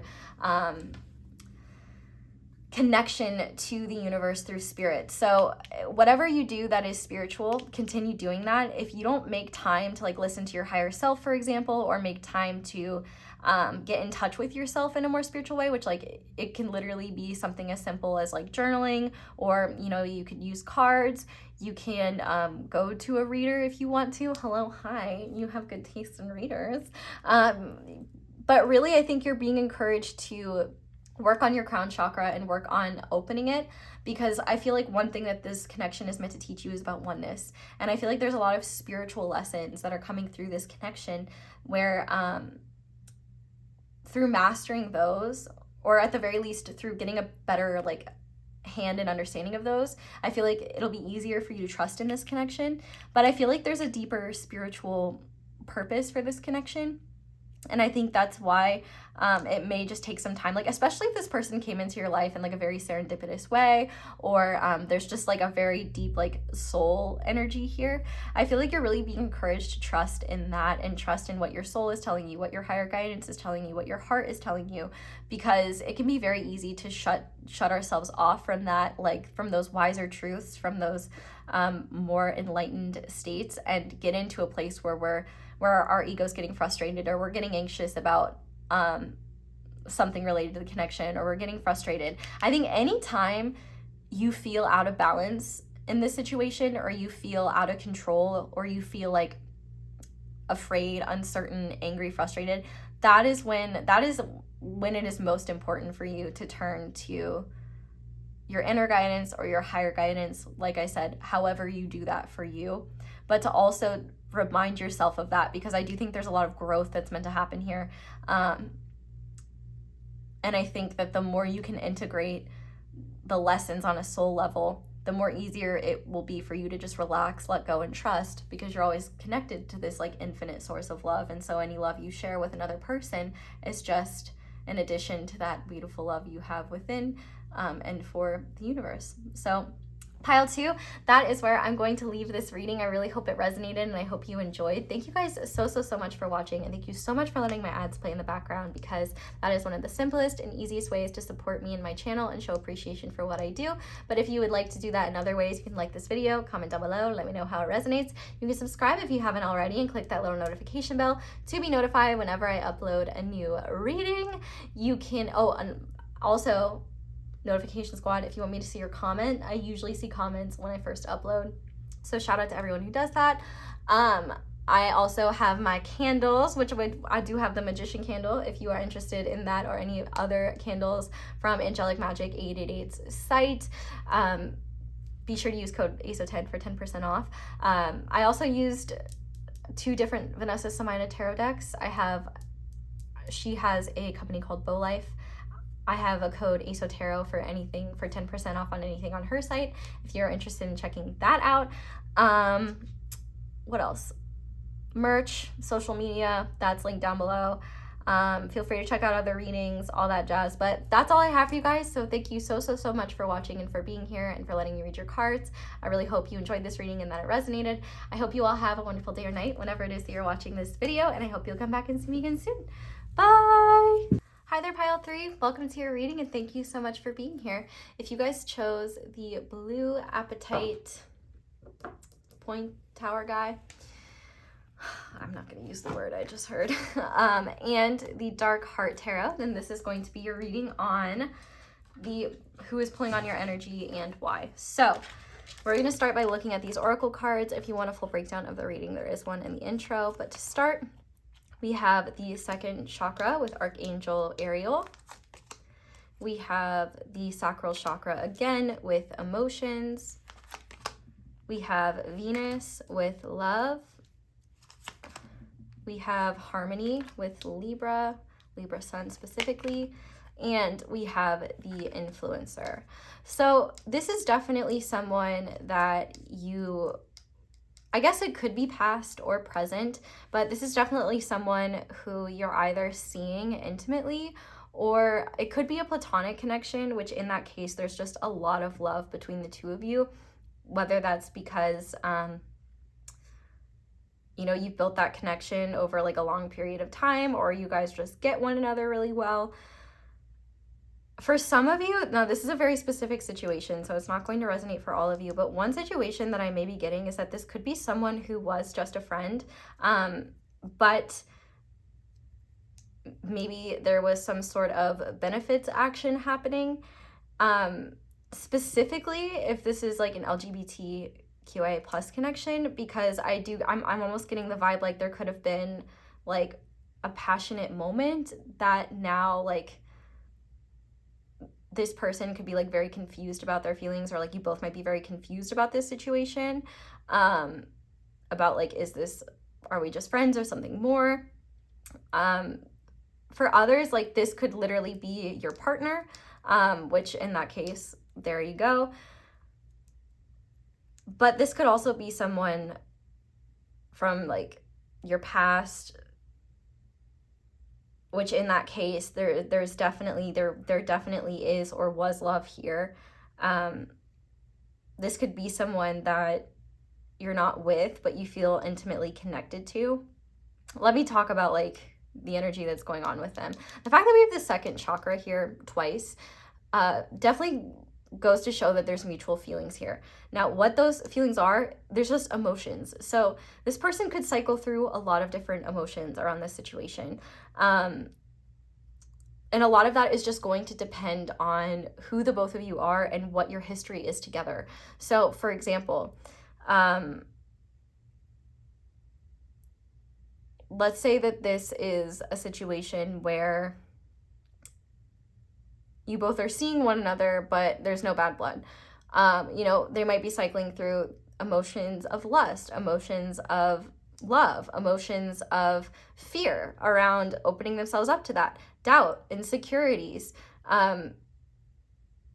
They could also, for example, if this is a past person, they could be feeling a lot of regret, remorse, or they could just be nostalgic. They could be jealous. There could be a lot of things. But the biggest thing to know about this person, especially with all this Libra energy here and the influencer, doesn't mean that this person is an influencer. This is meant to represent an archetype.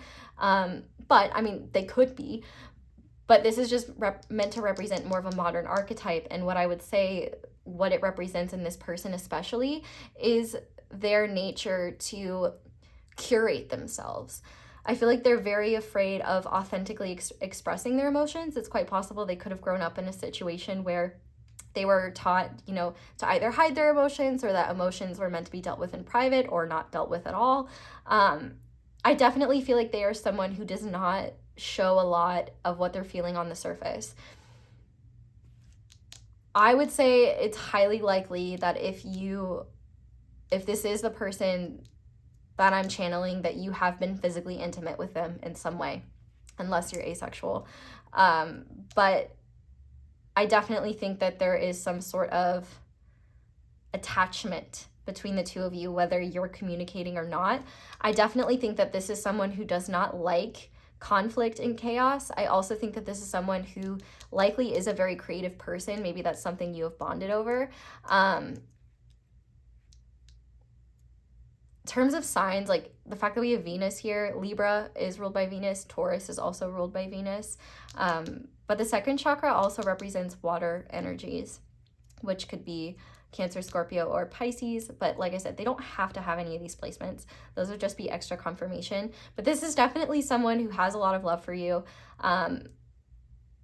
You've either been in love before, or they may be in love with you, or like the difficult thing is I don't know what your situation with them is, because like you can love someone and not have talked to them for 2 years, or you could be in love with someone but you've never been more than friends. Like I would say, even if you're just friends with this person, it's gone to at least friends with benefits. But even if time has passed in this situation, this is definitely someone that you think about a lot, who you probably have pretty intense feelings about, and do not see in a platonic way, which I would say that's the same for them. Like they don't see you in a platonic way, but they may be afraid to express more of that, especially if there is some sort of like uncertainty around their sexuality, or fear around expressing their sexuality. You know, they may have like internalized shame around that, or they may be uncertain of like who they truly are. And I feel like there's a lot of care here. Like this person doesn't want to harm you or hurt you in any way. I feel like they do put across an image that is a lot more sanitized than what they truly feel. Like I feel like this person has the powerful to be really deep, really raw, really emotional, and maybe you've seen that, but you don't get to see that all the time. And if this was a platonic connection, which I don't feel like that's the case for a lot of you, but if it was a platonic connection, there's definitely a lot of love there. Maybe this person just misses you, or maybe you and this person had like a falling out and there's still that love there. No matter what though, there is like a love here, whether it's been expressed or not, and a mutual like fondness. I feel like this person has intense emotions for you that they haven't really, that maybe they have worked through or they haven't worked through. I don't really know. But ultimately, this is someone who has a lot of love and care for you, who maybe doesn't express it, who maybe feels an attachment to you, but they may be afraid of sharing that. I definitely think that this is someone who desires partnership and wants something more, but maybe when it comes down to it, they get afraid of that. Or you could literally be in a partnership with this person, so that may not be the case. Or maybe you didn't want a partnership with this person and they did. Like there's definitely an element of them where they get very attached to people and they have like intense emotions, but they're also someone who can be very giving and very loving. They're very creative, and I definitely think that they're very physically attractive, and I think that a lot of people desire them for surface level reasons. And I feel like it was different with you because they felt like they actually, or it is different with you because they actually connect with you on a deeper level. And then like the physical attraction is just like a cherry on top, which like obviously if this is like a platonic thing, that's gonna differ. But this honestly, for some of you guys, this could be more than one person that's being expressed here. Whichever person there's more uncertainty around, I feel like that's the person that's meant to come through. But like, if, for example, if there's someone that you like, for example, a bestie that you love and miss, it might be them also just pulling on your energy in terms of like thinking about you and like things like that. But I feel like in terms of who the reading will be about is probably whoever you need the most clarity on, if that makes sense. But that being said, we're gonna start shuffling your tarot. And I did want to say that this deck is new. It's by Vanessa Samina. She was so kind and like surprised me with this deck. I had no idea it was coming, but like I cannot get over the gold. Like I've never seen anything like this. It's so cool and so beautiful. And this is my first time reading it on this channel. So thank you so much, Vanessa, for this beautiful deck and for all of your beautiful creations. And if you guys want to get this deck for 10% off or anything else on her site, Bow Life, be sure to use code ASOTarot. If you want to get any of my candles, be sure to use code ASO10 on Angelic Magic 888 site. But let's shuffle your cards now. And I do just quickly want to say, thank you so much for being here, and that there are so many ways that you can support me without spending a penny. Like, for example, liking the video, letting the ads play in the background while you do something else. I don't expect you to watch them. I'm not a monster. But, you know, just you being here, thank you. Sending me love, like, even that is enough. But I did just want to thank everyone who takes the time to support me and exchange energy in whatever type of way that is, whether it's leaving a comment, a like, subscribing, watching other videos, whatever it may be. All of it's appreciated. You know, everyone that leaves me tips or like super chats, stuff like that, thank you so much. I'm just so grateful for you guys. I'm grateful to read for you. And yeah, more than anything though, the fact that you're here and watching, that's wonderful, and that is enough. But if you ever feel like you want to give more, you don't have to give to me in financial ways. Simple ones like leaving a like are just as wonderful. So thank you to everyone who gives in any way, shape, or form. So I kind of switched things up from the intro a little bit. So we're going to start by looking at why this person is pulling on your energy, and then looking at how. I had them reversed before. So Spirit, why is this person pulling on pile 3's energy? We have the Queen of Cups. Okay, so yeah, this person definitely has like very deep feelings for you that haven't gone anywhere. Like a specific example that I'm getting is like, for example, this could be like,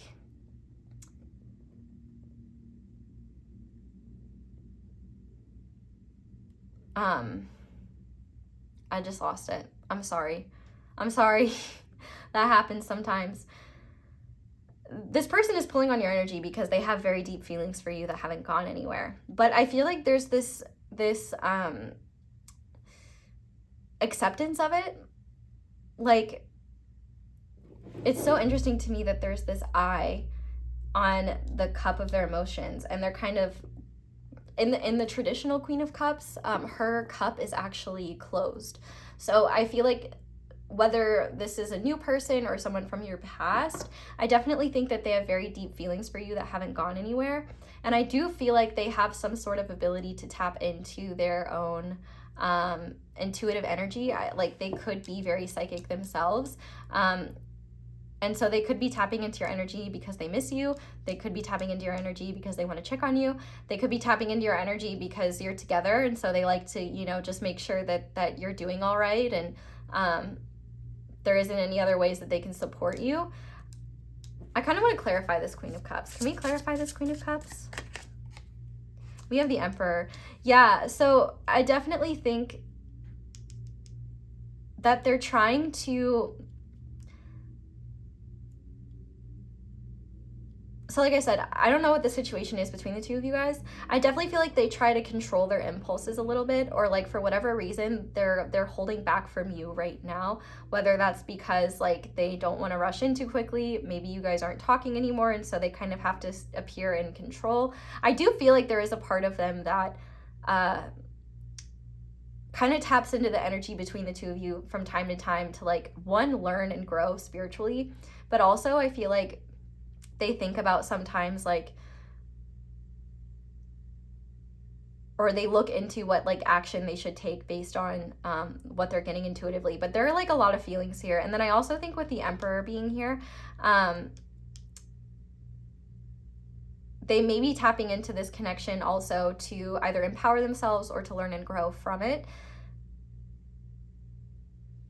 This is also, you know, the Emperor is a lot about like control and stability and taking the lead. So they may be tapping into your energy because they may want to take action towards you, but they may not know what yet. They may be like recognizing that their feelings aren't going anywhere and that they may need to talk about them, or they may be working through their feelings for you because maybe, for example, they're with someone else and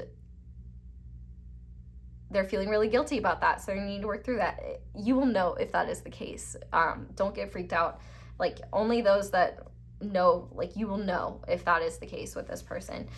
But for a lot of you, I do feel like they are trying to master their emotional body more and gain more control over it and insight and awareness. I feel like they're trying to develop psychically as well. So if you're a more spiritual person, they could really be kind of tapping into your higher self to like learn and grow from them. But I also think they're tapping into your energy because they really just they either want to take the lead or they want to just feel more in control of their emotions and understand them so that they can express them in ways that are that feel more comfortable for them. I feel like if you are with this person or talking to this person and like there are deep feelings, but maybe they haven't expressed them, then I think one thing that this person is doing is tapping into their energy and their feelings for you and trying to understand it so that they can articulate it in a way that's not like embarrassing for them or in a way that's like messy or sloppy. Like, for example, you know how when you picture like drawing something in your head and then you get it on paper and the reality is like nowhere near as good as what was in your head? Like, I feel like that's kind of something that this person is guilty of. Like, they may be very meticulous and analytical of themselves and of how they express themselves. Like, I feel like they're very conscious and afraid of like their image and appearances. So whether that's because they were taught to be that way or whether it's because like that is how they feel safe, like they need time to like feel in control, they could be doing that. But I also think that there's just this energy here of you kind of like your energy has some sort of chokehold on them. Whether it's because your energy has inspired them to take more action in their lives, or if it's because like maybe, for example, you're a more masculine energy and they're a more feminine energy. So they may like tap into your energy to see what's going on with you. And like, for example, maybe you're not very expressive with your emotions. So they tap into your emotions or tap into your energy to like see what's going on with you. More than anything though, I feel like that like, why are they pulling on your energy? Probably because they're feeling a lot of feels, and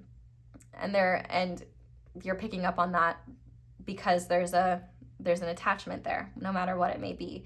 So I want to see how they're pulling on your energy and whether they're conscious of it or not. So how are they pulling on? Okay, we have the Wheel of Fortune. So I don't think that they're necessarily consciously trying to pull on your energy.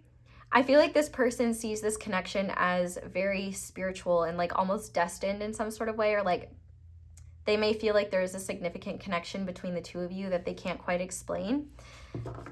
And the Wheel of Fortune as well represents the fixed signs, which we do see here with Scorpio, Leo, Taurus, and Aquarius. So you could have those signs, or they could have those signs. But I do think that there's kind of a fixed energy with this connection where no matter what type of connection it is, like the love and the attachment that's been established between the two of you, at least within this lifetime, is solid enough that like you can tap into the other whenever you truly want to. I feel like this person may sometimes consciously tap into your energy. They may like use like divination to even like look into like how you're feeling or like what's going on with you, whether you're together or not. So like, for example, maybe this person, like let's say you guys are together in a relationship. Maybe this person has like deep-rooted insecurities about like being cheated on or something like that. And they know that they're not rational and they know it's not fair to you to bring that up all the time towards you. So for reassurance, they may, pull cards or watch readings like this or do something where they can tap into your energy just so that they can have reassurance without having to annoy you or pester you, for example. That could be one example. But there also may just be times where it seems like they can't get away from your energy. Like they just kind of, and so they kind of surrender to it and recognize, which is really interesting because I do feel like they try to be very empowered when it comes to this connection, like especially if you're not with this person or if this is a past situation. I feel like their feelings for you haven't really gone anywhere, but they've used those feelings and channeled them into becoming like a more powerful and empowered person, which like the fact it's coming out on top of the influencer, like they could use this connection as a source of creativity and as a source of empowerment for them. But like with the Wheel of Fortune card being here, I really do feel like they kind of can't control what they feel within this connection, because I do feel like there is some sort of there could be like astrological ties, but I think that there are soul ties here, and this connection is one that is kind of cyclical, and like there will be times where maybe one of you is feeling the other more intensely, or there will be times where they're really focused on them and then all of a sudden like they can't get you off their mind. But if you're already with this person, then I feel like they just naturally feel connected to you. And so whenever they're thinking about you, or just really whenever they're not with you, I think that they think about your future together, and I think that they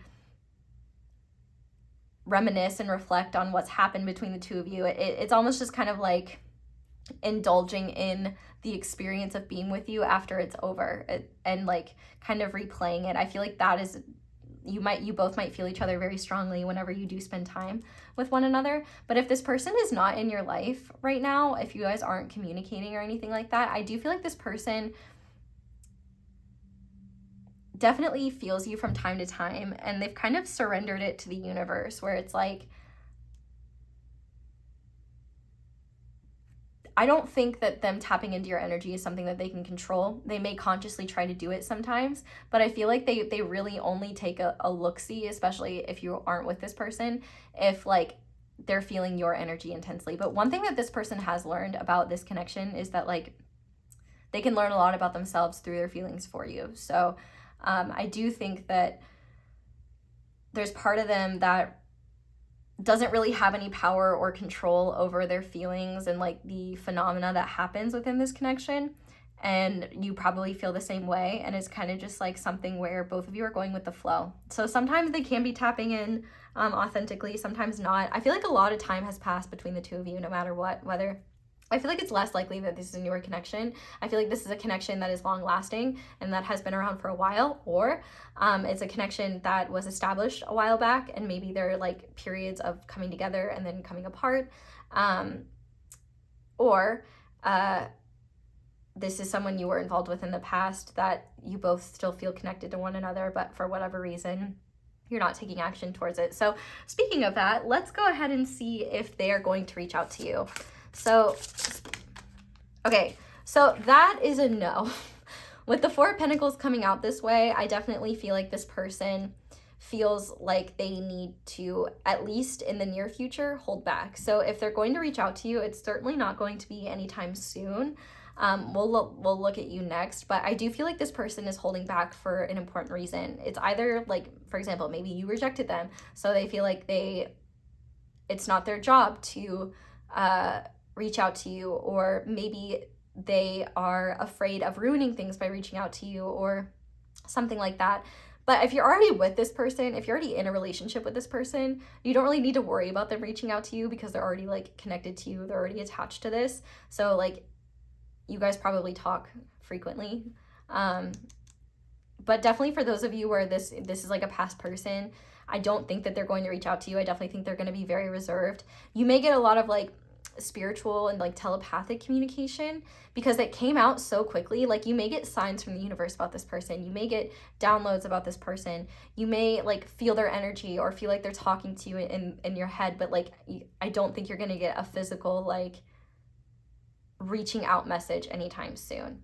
Now that can always change, but for like right now, I definitely think that they're holding back and they're working through a lot, and they may feel like it's either not their job to reach out, which could be the case, or they may just feel like not ready to share, or they may not feel safe enough to share. Really, whatever the case may be, there's definitely a part of them that feels like they need to protect themselves, they need to hold back, they need to keep their cards close to the chest. So let's see what would happen if you reached out to them. Spirit, what would happen if pile 3 reached out to this person? We have the Knight of Pentacles. Okay, so I definitely think that if you reach out to this person, they would definitely be responsive, depending on like what the communication was. So I feel like you could consistently get a response from this person. Like if you reach out to them, if you take action towards them, they will respond to you. It may take some time. They may be slow to respond, but I do feel like that this person has a consistency here. I feel like for whatever reason, either you weren't interested in this connection, or this person needs a lot of time in order to be open to this connection in a different way, or because I'm getting for a lot of you, like this feels like a past person. This person may just be really focused on their own goals. So it's like, if you respond to them, I definitely think, if you reach out to them, I definitely think that they will respond. But I would like not expect like the most swift response, and I would expect a more like grounded, practical response. Like this person isn't gonna Like if you reach out to them, they're not going to just like pour their heart out to you. But I do think that this person would want to meet in person, or would consistently, like if you instigated, I do think that this person would respond. I feel like they're more afraid to reach out and be the initiator, but if you're the initiator, I think they're more comfortable in reaching out to you. But I feel like the way that this connection would move is very, very slow. So like progress, like if you were reaching out to them with like a goal of progressing this connection, I think it is something that would take like a lot of patience and a lot of time, because the Knight of Pentacles is very slow moving, but it is assured. So like, for example, maybe you reach out to this person and then it takes them like a week to respond, or maybe you ask to meet up and they can't meet up for like a week. You know what I'm saying? But with this Wheel of Fortune card, I definitely think that it's less about what energies the two of you are in individually, and more so about like what you're both meant to be learning, what is going to be mutually beneficial for the both of you. Like obviously you both have free will in this situation, but I do feel like the fact that these two figures, like your backs are facing each other, it's kind of like you both are really focused in your own worlds. And I think that this person right now feels either doesn't feel safe to reach out to you, or feels like, for example, if they have reached out to you, maybe they feel like they need to hold back, or maybe they're just, you know, focused on them. But I do feel like if you wanted to reach out to them, you could like get a response from them, and you could progress things ever so slightly, but it would be very slow. And I do think that this person's response time would be quite slow as well. So I just want to see now what your guides want you to know about this person and this connection. So pile 3's higher guidance. What do you want pile 3 to know about this connection for pile 3's highest good? We have the Ace of Crystals, which I guess is the Ace of Wands. So can we clarify that? What is this Ace of Wands about? Love those nails. Might have to get something like that. What is this Ace of Wands about? The Hermit. Okay, so I feel like what your guides really want you to know about this situation is that like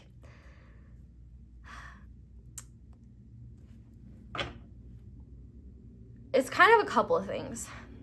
The first thing is that this situation, okay. So this just slid off the top of the deck, which like, this is probably the most beautiful 5 of Cups I've ever seen.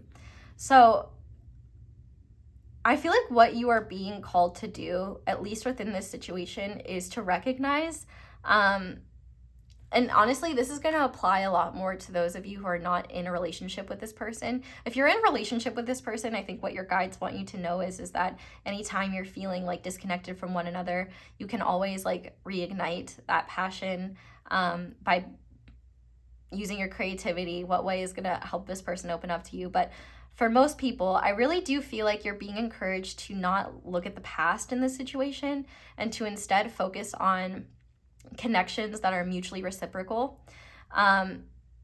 If you are working through some emotions related to this person from the past, like maybe you have regrets, or maybe you are just sad about the way things transpired between the two of you, I feel like the universe is saying like you can always create the opportunity to reach out to them. But the biggest thing that I'm seeing here is that if you feel like reaching out to them, not from a place of authenticity, but from a place of fear that they've like moved on, or that they don't care anymore, that's not the right energy. I feel like with the Hermit card here and the Ace of Wands, I want to call this Pentacles, but I guess crystals are wands. The universe is really telling you to trust your own inner guidance, because I feel like things can shift in this connection at like the drop of a hat. And it's really going to be a matter of trusting the timing of things, but also not pushing away opportunities that come your way either. I feel like with this Ace of Wands and the Hermit, if you're not in a relationship with this person, or like not even talking to this person, and they're really the only person in your heart space, I feel like you're really being encouraged to explore your surroundings and explore connections that are open and available to you, because 1, you deserve to have those experiences, and 2, I feel like it would just be really good for you to kind of put yourself out there, especially if you have been isolating yourself a lot. I feel like the less focus and energy you put into this connection, the easier, one, it may be to reach out in the future or to allow things to flow as they will. I feel like this Ace of Wands is a lot about like an opportunity could happen at any time when you least expect it, which with the Hermit card being here, Virgo energy, Virgo season happens late August, early September, so that could be a significant time. But I really do feel like you're being asked to let go of the past in terms of this situation. And if you're not able to, what do you need to heal in order to move forward there? But also, I think that you're really just being encouraged to look at how you can improve your situation. Like if you're putting a lot of power in this person's hands or like expecting them to do things or expecting them to show up, I feel like the universe is saying that's not the way to go about this. Like I think the best way to go about this is to really just focus on yourself and continue to feel whatever type of way you want to, and feel free to act towards this connection in ways that are in alignment with you. But with this Ace of Wands and the Hermit here, you could be missing out on like opportunities to explore or to have fun or to meet new people or learn more about yourself, because you may be feeling like you're like waiting for this person or holding out for like this situation to change. And Spirit's saying that not that that's not going to happen, but that if this person is not responsive to you and you're like trying to put yourself out there with them, it may be because like you both are meant to not be together physically right now, that there are things that you need to grow and learn, and like you both just may not be in that place. But that doesn't mean you won't be forever. That like this wheel could turn at any time and things could shift.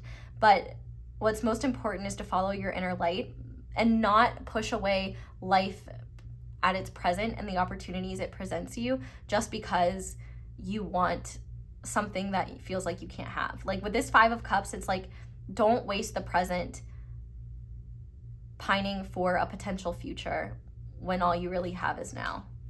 So we're gonna go ahead and finish off this reading with guidance. So I feel like the biggest guidance that we need to get first and foremost is what you need to know about this connection moving forward. So Spirit, what does pile 3 need to know about this connection moving forward? What is most beneficial for them? We have spread your wings with the Two of Wands. So I feel like the best thing that you can do is continue to just explore. Really, anytime you're focused on them or focused on what's going on with them, you're really being encouraged to come back to yourself. Because not only is like the intensity of what you feel for them probably something that's trying to prompt you to go within, but also like you can't just stop living your life waiting for someone to come in. I'm not saying that you're even doing that, but I feel like you're just really being encouraged to take more risks, to take more opportunities, and to get out and explore. Like if something is meant for you, it won't miss you. But also, if you want to reach out to this person, do it. Maybe you're creating like a situation where you feel like you're just going to be disappointed, so what's the point? I feel like you won't know until you explore. And I feel like instead of putting so much pressure on things, the best thing that you can do is just explore and have fun and do what's authentically aligned with yourself, and release the need to know and understand what this person is going through or what they may be dealing with. But if you feel in your heart called to take action towards them, then do that, you know? If you feel like you're taking action from a place of fear, maybe hold back and see why you're trying to do that. If you're already with this person, I think you're being encouraged to explore more with them and to do things that like, to find things that you both can like do together. But I want to see what guidance there is for you in terms of like, let me think.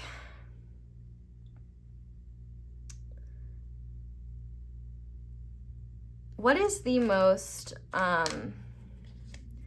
aligned energy pile 3 can be in when it comes to this person? We have strengthening bonds. Okay, so this is the Ace of Pentacles.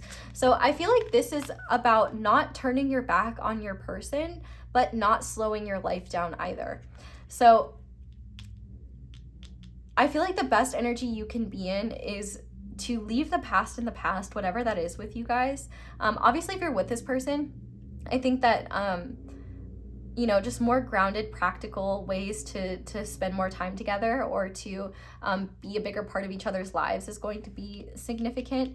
But I feel like for a lot of you, the best thing that you can do is, one, put yourself first, and two, leave that door open for you and this person to build a stronger bond, but don't feel like that's something you have to chase. Because I think that if it's meant for you, it's either going to come to you, or you're going to be called to reach out in a way that's like undeniable, or you feel like you have to. Does that make sense? If you're wondering if you should take action, and then you're like, no, I shouldn't, or you feel like you're doing it not for the right reasons, like that's probably a sign to take a step back and look at what this energy is trying to tell you. But I do feel like there's always an opportunity for the bond between the two of you to be strengthened. But I feel like it's less about trying to make that happen and just being more open to the opportunity should it come, and enjoying yourself in the meantime. So what can pile 3 do to protect their energy if they don't want to feel this person's energy? We have the 7 of Wands with choose your battles. So you may want to be like cognizant of, there may be times where you're not able to fight off this person's energy, and that may be because you both are feeling it in different ways, and you're meant to like work with that energy and learn from it. But I feel like with the 7 of Wands here, you can do things to push this person's energy away if you want to.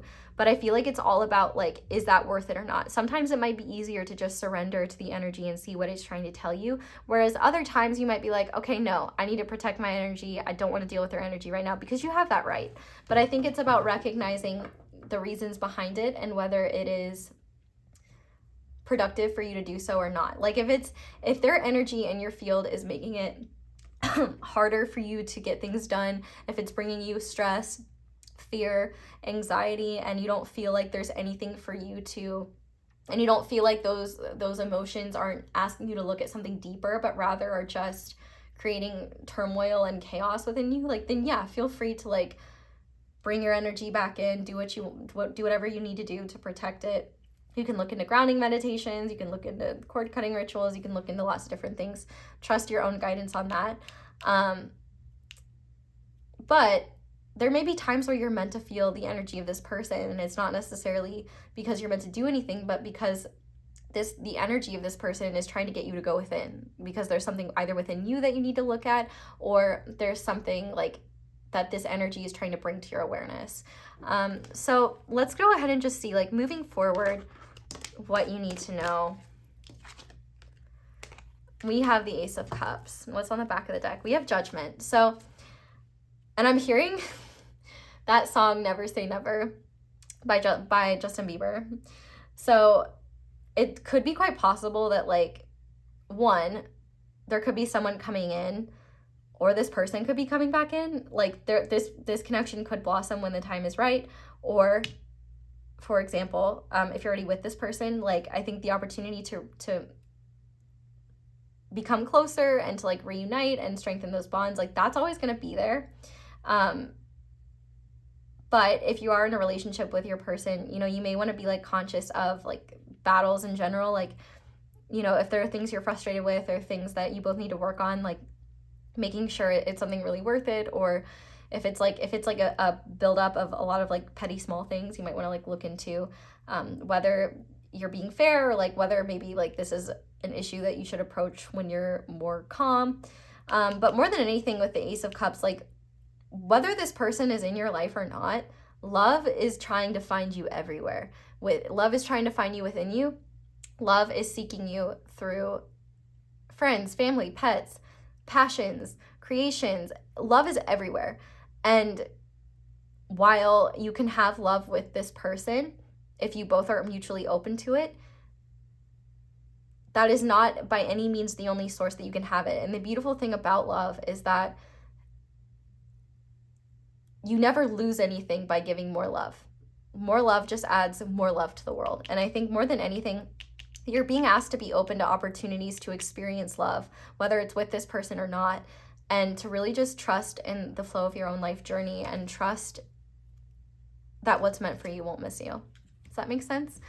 So pile 3, that is where I'm going to leave this reading. Thank you guys so much for watching, and thank you so much for letting my ads play in the background while you do something else. That is one of the simplest and easiest ways to support me, but if you'd like to support me in other ways, you can like this video, you can comment down below, let me know how it resonates. You can subscribe if you haven't already, and be sure to click that little notification bell to be notified whenever I upload a new reading. You can also check out my merch, which is linked down below. You can check out my candles. Be sure to use code ASO10. You can check out Bow Life and use code ASO Tarot for 10% off anything there, whether it's the Dark Heart Tarot or something else. You can check out my social media, my merch. I may have already said that, but leaving a like, a comment, subscribing, all of that is so helpful. Shout out to my notification squad. If you want me to see your comments, I usually see comments when I first upload, but there's no saying I could see it whenever. So that's all I have for you guys. So thank you so much for watching and for letting me read for you. I hope you all have a wonderful day or night whenever it is that you're watching this video, and I hope you'll come back and see me again soon. Bye! Hi there, pile 4. Welcome to your reading, and thank you so much for being here. If you guys chose the Fluorite Palmstone and the Ethereal Visions Tarot, then this is going to be your reading all about who is pulling on your energy and why. So if you want a full breakdown of the reading, there is one in the intro, but we're going to start by looking at who this person is that's pulling on your energy. So to start, we have all tied up. We have Pisces with the mystic, imaginative, compassionate, healing, empathetic, mystical, adoring, or does that say adoring? Yeah. Magical, allowing, dreamy, ephemeral, enigmatic, spiritual, emotional, escapist, impractical, oceanic, self-pitying, illogical. And we have the bottle. We have play. And we have secrets. Okay, so this is definitely someone who I think is obsessing about you a lot, and they could have been for quite some time. But this person is not coming towards you for whatever reason. Like, you may have no idea that this person is obsessing about you the way that they are, or they maybe have told you, or you maybe have an idea. There's some circumstances that are keeping them from you. So for some of you, that could be distance. But for a lot of you, I don't think it's like a long distance thing in terms of like, oh, there's mutual feelings here. I feel like this is something where this person has a lot of desire for you and you're just doing your thing. So this person is either tied up because of fears. They could quite literally be incarcerated or in prison, or just in a mental prison of their own thoughts, of their own fears. Or they could be, like, for example, in a commitment or in a situation where they are not, where they feel like they would not be able to take action towards you. But there's a lot of water energy, first of all. So they could have Pisces energy, they could have a Scorpio Venus, or, well, and I guess that's probably not fair. This could be someone you're long distance with that is tied up for logistical reasons too. I guess I shouldn't presume what your communication level is, so I take that back and I apologize. But no matter what, you're definitely like a fantasy for this person, and I don't think that they have been completely honest with you about how many feelings they have for you, and a lot of those feelings are around desire. A lot of them are very lustful, but there's also like lust around your intelligence and your wisdom. Like, there's like a spiritual lust here where this person sees you as someone who's very enlightening and very nourishing on like a soul level, and on a level that no one else has really been able to reach them at.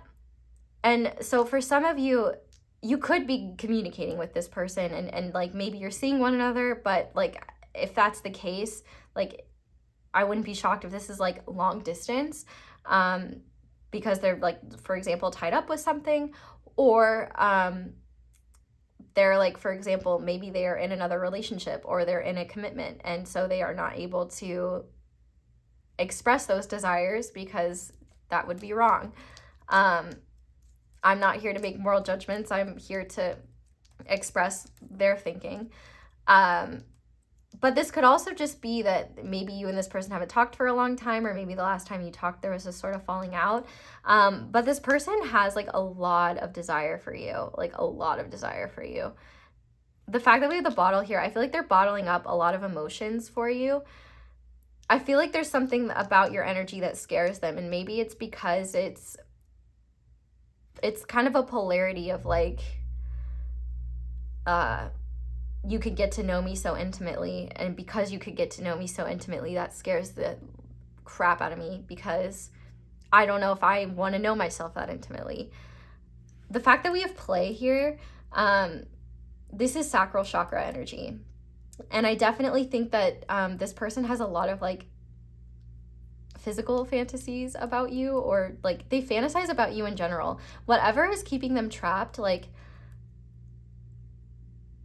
even if it's just their own like fears, there's like a whole inner world that they have like imagined with you. I'm not shocked that that this would come out for the Ethereal Visions Tarot, because like I do feel like there is a very ethereal nature to this person. Like they may be kind of mysterious on your end, like maybe you don't know a whole lot about them, or maybe you've only known them like briefly,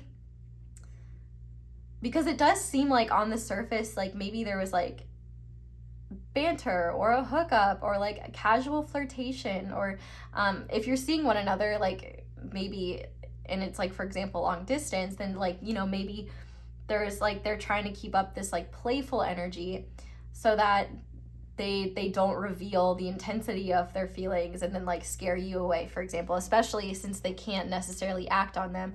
But for a lot of you, I feel like this is, for those of you where you are communicating with this person, you will know why they're all tied up. For those of you that are not, you probably won't. And for those of you that haven't communicated with this person in a while, you may have like no idea that they have been thinking about you this much, have been fantasizing about you this much. But there's something about you and your energy that they have not been able to get anywhere else, and that they really desire. There's something very nourishing about you and about connecting with you. And I don't think it's just in a physical way, but I think there is the desire to experience you physically, but with like this spiritual component and this emotional component as well. I feel like this person isn't used to such an intense depth of emotion. Like even if they do have Piscean energy, even if they are more spiritual, I feel like this person has used it to be more surface level and to kind of use it as a way to get what they've wanted out of situations, rather than to meet someone authentically, like in a mutually fulfilling connection. I feel like they've been in a place where they've either liked to be in control, or they've liked to be in situations that are not committed, or for example, they may have a lot of pride, and so like for example, maybe they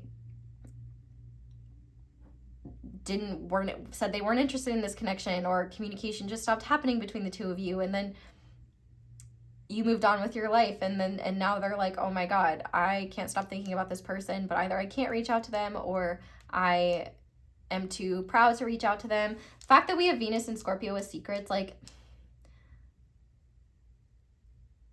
I low-key kind of wish I could be a fly on the wall in their brain, because there's some juicy shit they're hiding. And I also think with this play card here, like you are a major fantasy for them. So if this person randomly pops up in your dreams, or you're like randomly thinking about them a lot or feeling their energy a lot, it is because you are kind of like a constant in their inner world of escapism. Like and it's the fantasy of you, I want to be clear, not the reality of you. So I do feel like for most of you, this is likely not someone you're involved with. It, like I said, it could be, but for the vast majority of you, I feel like this is someone who has a lot of desire for you. They may even like be obsessed with you, but you're just kind of doing your own thing. Because the fact that we have this all tied up here, this all tied up card here, and like a lot of these energies are very feminine in nature. Water energy is considered to be feminine. You know, the bottle, where's milk come from? Titties, feminine. Even if it's an almond titty, it's still a titty. And you know, the sacral chakra is water energy, but you know, this card is number 23, and 2 in tarot is the High Priestess, and 3 is the Empress. And so I feel like this person may be very masculine in nature, or may like operate from a very logical perspective, or from a very practical perspective. And it's like they have like their feelings or their desires under lock and key because maybe they don't want to be vulnerable, or maybe they know that they can't, like for example, maybe you're in a relationship and they know that they can't come towards you, or they don't want to look stupid or prideful or whatever it may be. This person is pulling on your energy, whether they realize it or not. We'll look, but because there's a lot that this person wants to do with you, wants to do to you, wants to experience with you. Like there's almost this energy of like consuming, like this person wants to consume you in some way. It's very, I don't know how I feel about it. I guess it'll depend on who that person is for you. But while I'm shuffling, I did just quickly want to thank everyone who takes the time to leave me a like or a comment or, you know, subscribe, anything like that that's small, because that is just such an easy but powerful way to support me and show your appreciation. And I just wanted to thank you guys so much for taking the time to do that. You know, you don't have to spend any money at all to support me. Letting the ads play in the background, for example, if you have YouTube Premium, just watching is helpful. I don't expect you to like watch the ads. I'm not a monster, but you know, like letting those roll is so helpful to me. Leaving a like is incredibly helpful. It's the small things. So thank you to everyone who does that. And thank you to everyone who just sends kindness my way. I'm so grateful to be able to read for you, and it's just such a blessing. And so I just want to thank everyone who takes the time to send love back in any way, shape, or form. So we're going to start by looking at why this person is pulling on your energy, which we've kind of already looked at. But Spirit, why is this person pulling on pile 4's energy so much? Okay, yeah, we have the High Priestess. And can we clarify that? What is it about, did I say pile 3? I meant pile 4. What is it about pile 4 that has them obsessing over them? Yeah, okay. Isn't that funny? I just talked about the High Priestess and the Empress, and those are the two cards that came out. It's almost like, okay, for some of you, this person could literally be obsessing about, like, tying you up, and, like, maybe this person knows that they have some unhealthy desires when it comes to relationships, and so they might be, like, holding back because they feel like they would stifle you, or,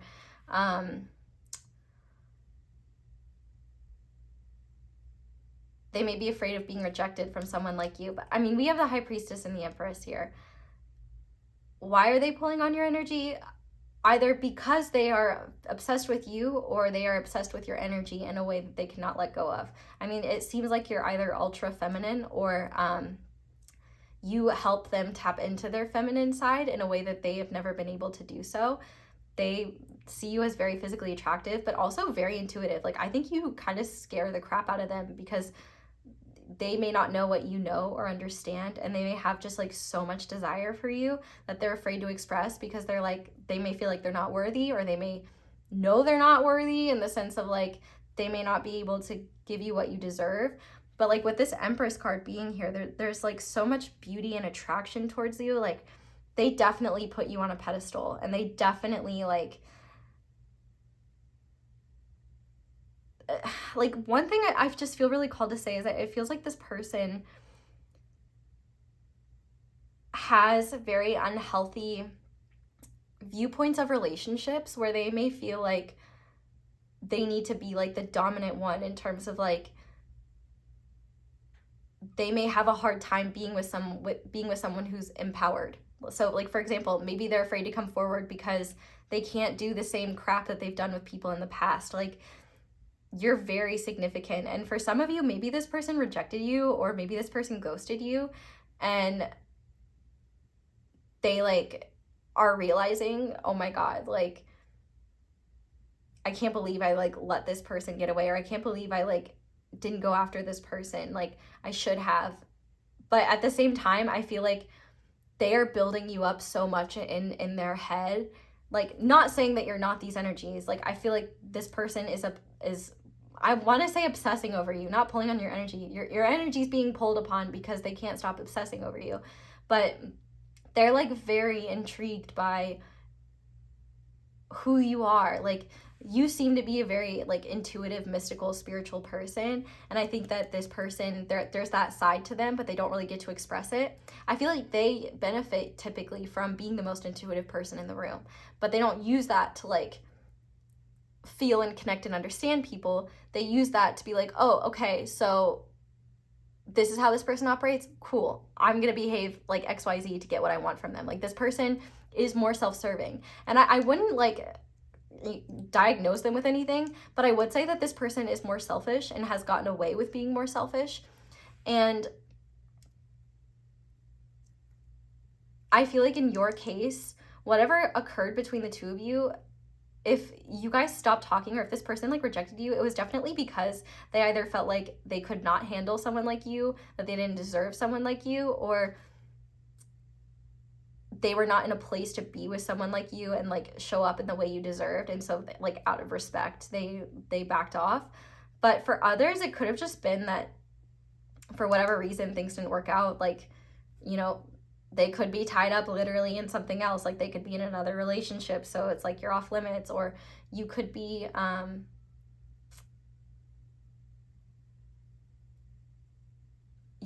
just like, maybe you could be in a relationship, so you're off limits. Or whatever the case may be, they're pulling on your energy because they're obsessing over you and how attracted they are to you. And they really see you as like a very ethereal vision, literally. Like, not to, well, I'm totally the pun guy, but like, you are just like a constant fantasy for them. And I feel like it's like they're being less, I mean, I guess that makes sense. They're a bit secretive about what they fantasize and think and feel, but there's a real secrecy around what they think about specifically, and I think that's because of their own shame. And I feel like whoever I'm channeling, they have some very like dark thoughts and fantasies that they probably wouldn't share, even if they were with you, because they're not like actual fantasies. They're like, I don't know, like ways for their mind to like explore. I feel like this is just someone who has a very deep imagination that they're very secretive about, and you seem to be the I just heard the word prize. I don't want to judge this person, but like, I do feel like this person sees you as like this ultimate goal that they're not worthy of, or this ultimate goal that they'd have to make some sort of change to attain, and that change may be changing themselves, and they may not be open to that. Like, you don't get to be a Knight of Wands and be with a High Priestess, Empress type person. Like, that, it just doesn't work that way. Like, you probably either were fine with this person leaving, or maybe you were just like, maybe you didn't even realize that they were so into you. But I feel like this person could have even nagged you because they felt like you were too secure in yourself, and they might have like hated that because maybe they like the people, because I think that they're very, very attracted to you and they desire you a lot, but they're usually attracted to and desire people that are more insecure and more vulnerable, because it's easier to get them to do what they want. But that's not a real relationship. That is an attachment based on power and control. And so your energy, and I would not be shocked if your higher self is interacting with this person, because they're trying to get this person to wake up to the fact that they can't have the relationship or the connections that they desire with people if they are unwilling to grow and evolve as a person. You want to be an adult child and behave that way? Well, then those are the relationships you're going to get. Have fun, like, connecting with people that are mentally still in high school. You're going to keep doing that until you decide to graduate and decide to grow. So I definitely, like, it doesn't matter how old this person is. You definitely have more wisdom and maturity than they do. And they're very fascinated by that. But then at the same time, it's like they want to own that. And they want that for themselves. They don't want to share it. It's like a very possessive energy. And at the same time, it's like they know you can't be possessed. And so that's frustrating. It's like they can't be themselves, at least the way that they've been, and get someone like you. But see, that's the thing, is like when I'm channeling this, I'm channeling from their perspective. So they're not thinking about connecting with you authentically. They're like, how can I get? Like, you're not an object to be had. And if I were sitting with this person, that's what I would say. And I would say that if you want to connect with a beautiful human being like this, then you need to do the difficult work of looking at yourself and looking at your own insecurities and your own problems and start addressing those and grow and mature. And then you can actually connect with another person, because that's the thing, this person doesn't connect with themselves. They have a lot of escapist tendencies, a lot of fantasies. But speaking of fantasies, let's see how they pull on your energy. So how do they obsess about pile 4, Spirit? Queen of Pentacles. Whew, okay, so once again, this is definitely like ownership energy, but can we get a clarifier? Yeah, 10 of Pentacles. So I definitely feel like this person, either you remind them of their own mother and you seem like someone they would have a family with, or they have a lot of fantasies about like having a family with you, like being married to you, like having children with you. Like they may be very like, this is, I apologize because this might get a little like this, I need to censor this for YouTube, but I feel like this person doesn't think about those long-term things. In fact, I think they're kind of afraid of them because they may be afraid of growing up, for example, or they may be afraid of being in a situation where they're trapped, or being in a situation, which is ironic because if they're not in some sort of commitment with someone else, their fear of being trapped may be being in a commitment, but they're trapping themselves in their own mental prison of fear, not realizing that like they could have a lot more happiness if they let go of what they thought they wanted and were open to something different. But I mean, the fact that we have this Queen of Pentacles here and this 10 of Pentacles, I think that this person fantasizes a lot, especially when they're around their family or when they're at home, like, or when they may fantasize about a family a lot. So they essentially like, they see a big house. Oh, I wonder what it would be like to live there with pile 4. Or it's literally like it, and you might be like, I've met this person once. I don't even know who this is. But that's how intense it is. There's this real like wanting to almost like you are just like the object of this person's like happily ever after fantasies. And the potential of that actually happening, I don't know. I don't know the both of you. I don't know your situation. I'm just a pair of talking hands on the internet. But what I do know is that they have a lot of grandiose fantasies. But they have to be willing to put in, you know, their side of the work. I feel like part of the reason why they have held back from you, depending on who it is because they're not ready to settle down, and they just see you as someone who is worthy of settling down with, someone that they would want to be in a long-term commitment with, not someone that they just want to have fun with. And maybe they're in an energy where they just want to have fun right now, and so they feel like they can't waste your time, or they would be wasting your time, or they're not good enough for you. Now, for a select few of you, if this person has a partner and children, it may be that when they're home, they're fantasizing that their partner was you. I feel very uncomfortable channeling that. You will know if that resonates, but for the vast majority of you, I'm not going to sit here and pretend like every relationship is happy-go-lucky and things like that. Things can be messy, things can be complicated. I'm not endorsing anything. I am just telling you what I'm seeing. But I do feel like this person has like almost near constant fantasies, and they could come from like a more affluent family, or they could have more affluence. Like maybe they could settle down if they wanted to.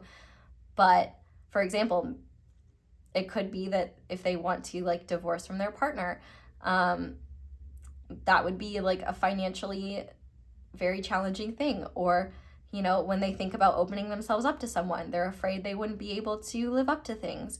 They're afraid they would be rejected. It's like,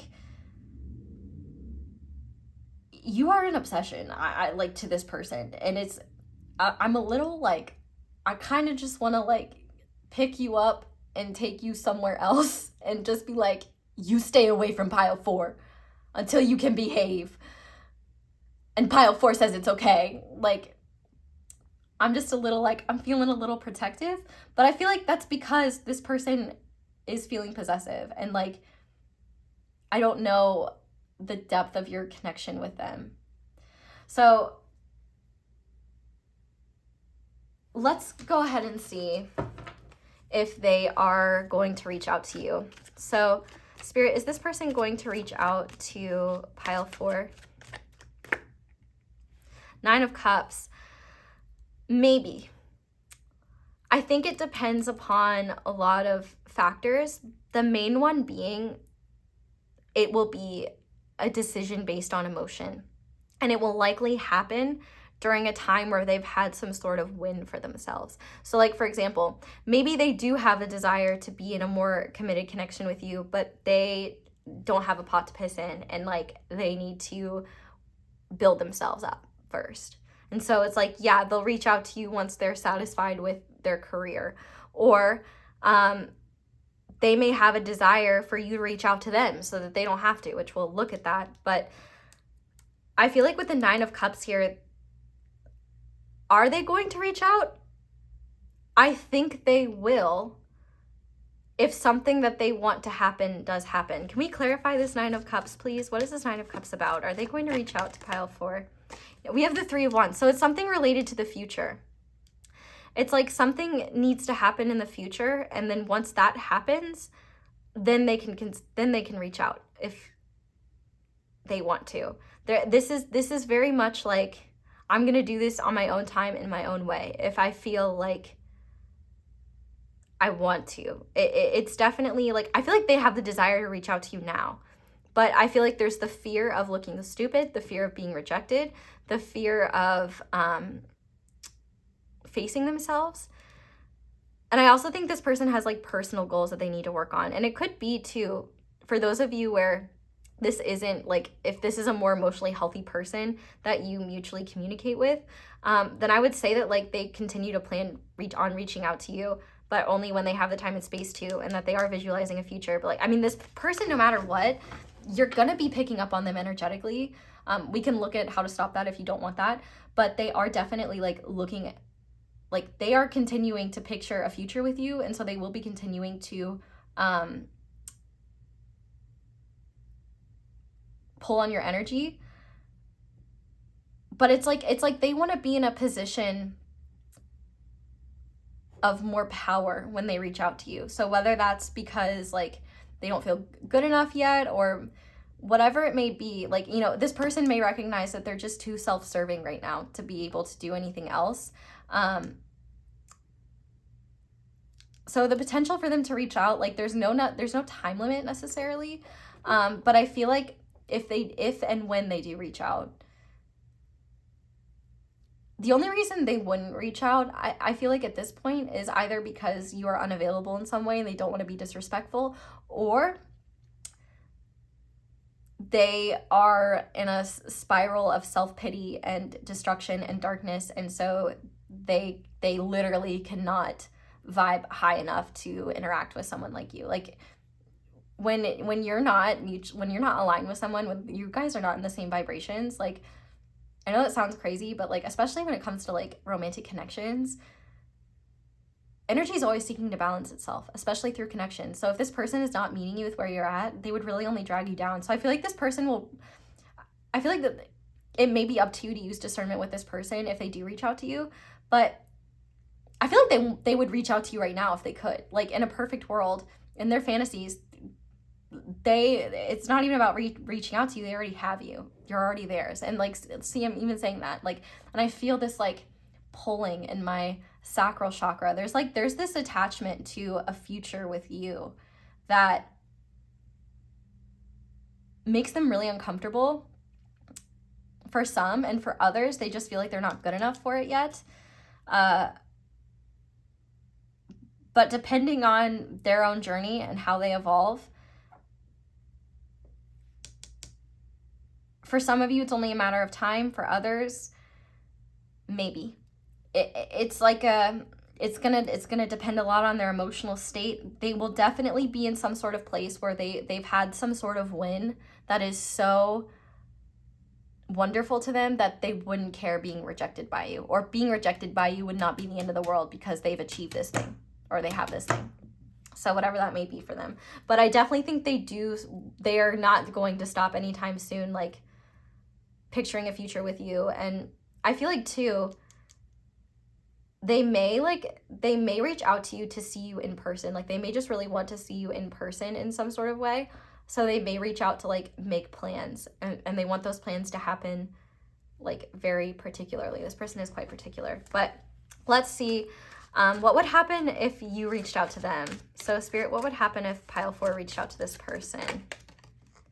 We have the King of Pentacles. Wow, okay. So I definitely think that this person would welcome that and accept that. Let me clarify that. The King of Pentacles. There we go. That's what I was looking for. I was like, there's a but here. This is too emotionally stable and healthy for this energy.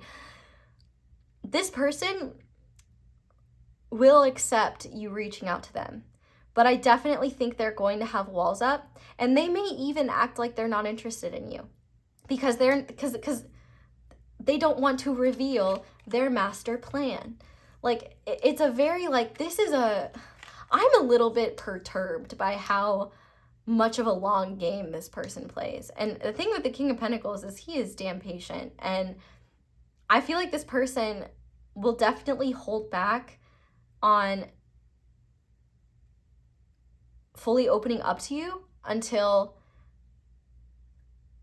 they're in a position where they feel more secure. But I do feel like if you reach out to them, they would definitely play the part, but keep things casual, playful, lighthearted, and definitely kind of keep a wall up. Like they're not wanting you to see in. They're not wanting you to see that. But I also don't think that this person expects you to reach out to them. Like I feel like if anything, this 9 of Wands kind of feels like you, and I wouldn't be shocked if they would be confused by you reaching out to them because they're like, I thought you didn't like me, or I thought, like for example, if you rejected them or if you stopped talking to them, like they may feel like very surprised by that, and it might be something that really like validates them and makes them realize like, oh, maybe I'm in a better position than I thought. But it's like it depends on where this person is at. Like there may be times where this person is in a total like self-destructive spiral, and if you reach out to them during that point, they may not respond to you, or they may be very distant or very closed off. And if this person is like feeling well and doing well, they might be very open, very jolly, and just very like willing to like hear what you have to say. But even then, there's this like, this person, it doesn't matter what you talk about, this person is not going to reveal the depth of what they see or feel for you. So Spirit, what do you need pile 4 to know about this person for their highest good? What do you need pile 4 to know about this person?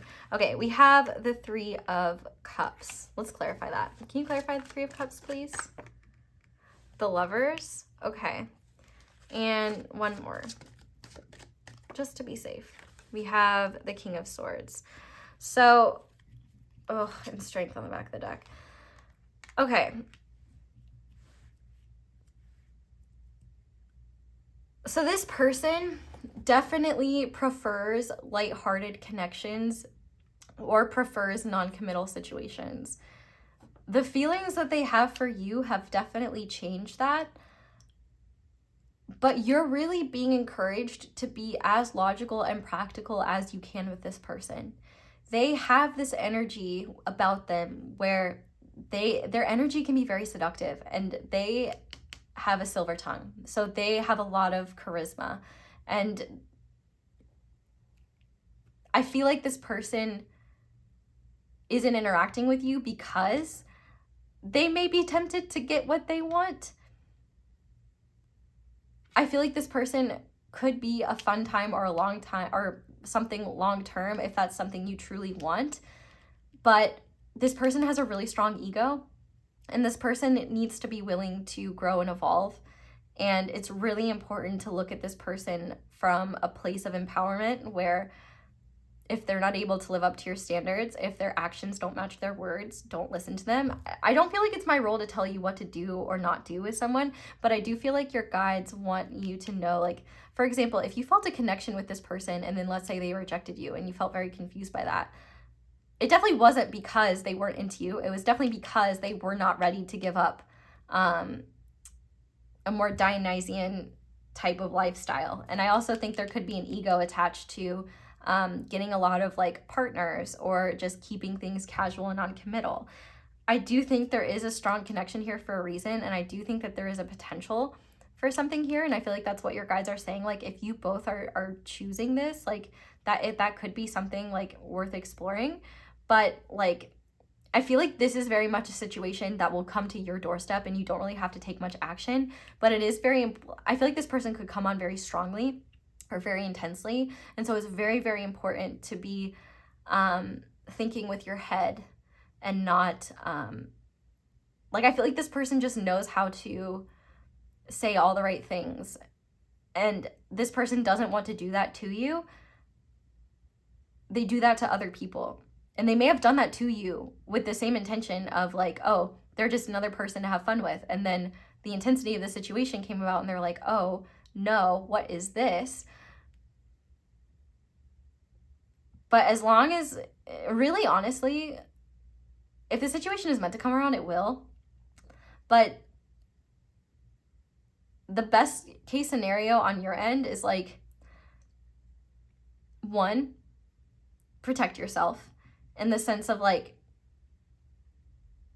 be very pragmatic and logical when it comes to this person. And don't look at them through rose-colored glasses. Look into the energy behind their words, because they have a way with words. And so I do think one thing you need to know is that you may want, like, if you are around them in situations where there may be like substances, you may not want to imbibe very much around them, because it may be very more difficult to be discerning. But also I think that this connection could be whatever the both of you choose to make it. But honestly, I think a lot of it depends on this person's ability to like mature and not be such a little whiny baby about not being entitled to anything and anyone you want at any time. I think that this person has to undergo some ego deaths.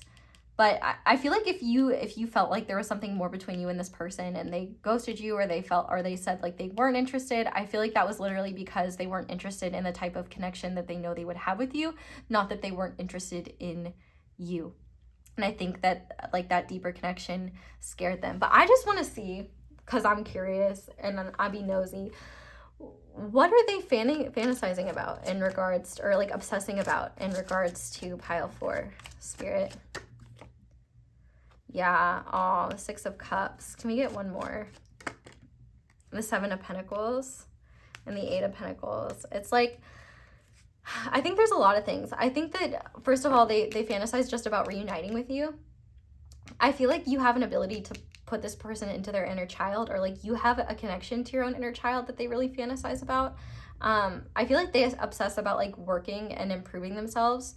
I also think that they fantasize about like,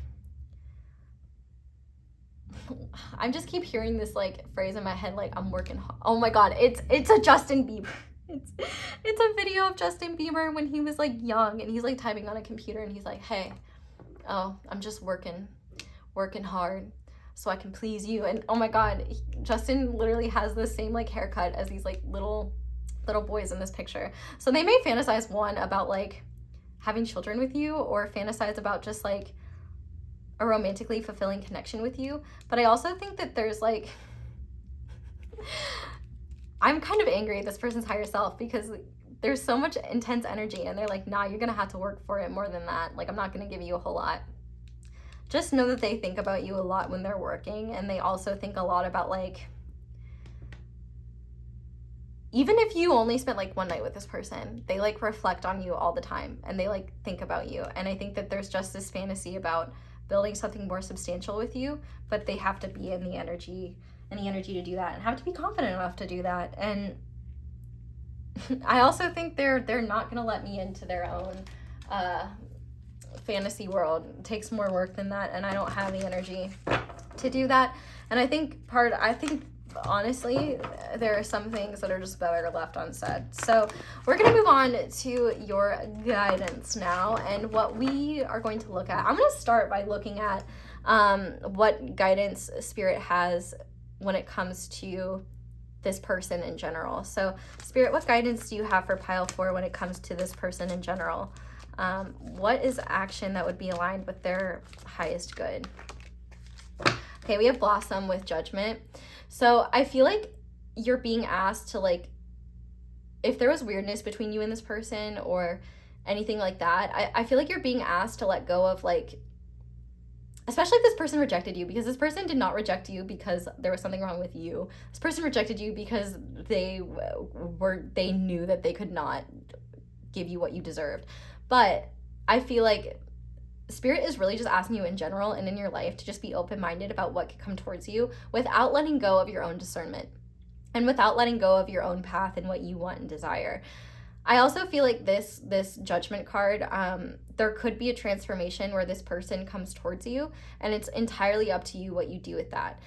But also, I think that what you need to know in general is, like, it does seem like this situation is out of your hands. Like, I don't think you're meant to reach out to this person, and maybe you don't even have a means to do so. I feel like this person is meant to reach out to you, or they're not meant to come into your life at all. But no matter what, you will not miss this connection. Like, it will come back in a way that's very, like, it will get your attention. But I also think that if you're going through some sort of intense transformation right now, this person pulling on your energy may just be making life more difficult, or just confusing you a lot. I feel like what you need to know is that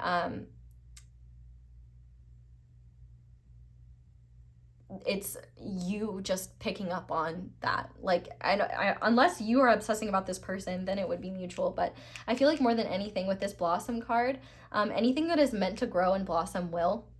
And I think it's entirely dependent on this person coming towards you and, like, your own desire to do so. I do feel like they are saying, though, that this person needs to have shown some sort of change, or at the very least, you need to give things time to make sure that they're in an energy of integrity and authenticity.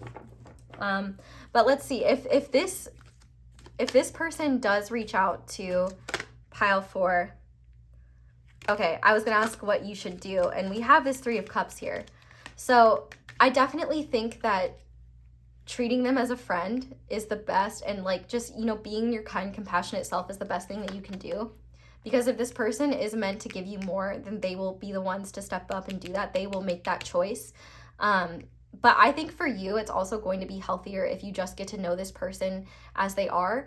Because, like I said, this person does have very, like, obsessive tendencies, and they could want a lot really quickly. And because I can't sit here and personally vet every single person that's coming through, which if I could, had the energy and the ability to, I absolutely would. Not that that's my place, but I just be overprotective with the people I love and care about. And I'm not sorry about it. But anyway, I do think that you're being encouraged to meet with them in, like, a public place, somewhere where it's just casual and you can have fun. I feel like it may be better to have other people around, whether it's your friends or just people in general, because one, it will make sure that this person is on their best behavior. Not that this person would do anything, like, dangerous towards you, but I do feel like it could be a lot easier for this person to just, like, in a moment of vulnerability, like, tell you a lot that could, like, get you attached to them. And then you know, they may be like, oh wait, I can't give that yet, or something like that. So I think more than anything, you know, be open to the love they have to give and give freely from your heart, but don't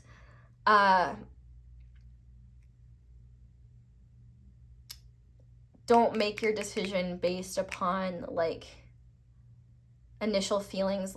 Let this person show you who they are through their actions. And I would not also pay attention to their friend groups and who they hang out with, because that might be very revealing of the type of person they are as well. But more than anything, you can definitely be friendly. And if you want to explore something more, I think Spirit is just encouraging you to be cautious and to, you know, put yourself first and to really look at things as they are and not through rose-colored glasses. So I guess if you don't want to experience this person tapping into your energy, Spirit, what can pile 4 do to prevent this person tapping into their energy or protect them from having awareness of it? We have the 7 of Pentacles. That's interesting. I feel like part of the reason why you're even picking up on this person's energy is because there must be a part of you that feels like there's something unresolved here, or that like they're going to reach out. And so I feel like there's a part of you that's kind of open and waiting. And even if you're not, I would ask yourself, really take a good look into that and ask yourself, are you expecting on something or waiting something? Because you are very intuitive. I wouldn't be shocked. But I feel like Spirit's saying part of the reason why you're picking up on it, or part of the reason why they're coming into your energy field, is because there's a part of you that is either open to it or looking for the presence of it. And so I feel like what Spirit is really saying here is, if you don't want to feel their energy anymore, you know, do the work to protect yourself energetically. You can do cord cutting rituals. You can like do energy protection. You can also ask your guides, like, you know, to protect you from any awareness of this person's like energy or physical presence. But I also think like it could be in your best interest to not push this like situation out entirely, because there could be like learning for you, not in the sense of like learning from this person that would come later if they can even like reach your level. This is more so about learning and understanding that there's so much more than what people present on the surface, and not necessarily needing the physical confirmation of that, but instead feeling into what you know to be true and trusting things to flow in divine timing. Because I feel like for some of you, this person may not approach you because they may just not ever be like your Premier League. They're one of the ones that's not Premier League. And until they have enough wins to get promoted, your job is to just keep doing you. And so I think more than anything, like, you can close it off really whenever you want to, but I think there's a part of you that's curious, and there's something you could learn there about like knowing when people are tapping into your energy, or knowing when it's best to do something or not do something. But I guess I'll just finish off by asking like what you can expect from this person in the near future, or like what you can expect from this situation in general. I was gonna say the near future, but like in general. What is something that pile 4 can expect from this connection in general in the future that they should be prepared for? Okay, we have seek the truth in reverse, which is very interesting. Can we clarify that, please? Okay, so for some of you, this person like may not reach out, and it may just be up to you to like let it go and be like whatever. Because for some of you, I feel like this is not your connection to understand and discern. It's a lot more so that this person is interacting with your energy all the time because they are obsessed with you. And there is a part of them that feels like this helpless and hopelessness, which this is the 8 of Swords. And in the typical 8 of Swords, there's someone tied up and blindfolded. We have this 7 of Swords in reverse. Seek the truth. So what you need to know is that if you don't want to feel this person's energy, you don't have to. But I really don't think you have a whole lot of control around what is meant to happen here. And it's really interesting that we have this like helpless and hopeless and seek the truth, but we have judgment here with Blossom. So I really do feel like you are going to have no idea what is going to go on in this situation unless it benefits you to do so, or unless this person has the courage to come towards you. And that could differ for each and every one of you. And this top card wants to come out, so we'll see what that says. Yeah, we have the World card. So it may be that this is just a cycle and you move forward and move on and forget this person exists, or maybe you forgot this person existed, was reminded about it, and was like, oh, so that's why they're coming into my energy. But, you know, back of the deck, we have the Ace of Cups and the 4 of Pentacles with Open Up. So I feel like you're just being called to embrace what is meant for you and not be worried about what isn't. But if this person comes towards you and they are in an energy of authenticity and integrity, you are absolutely free to embrace it if it's right for your heart.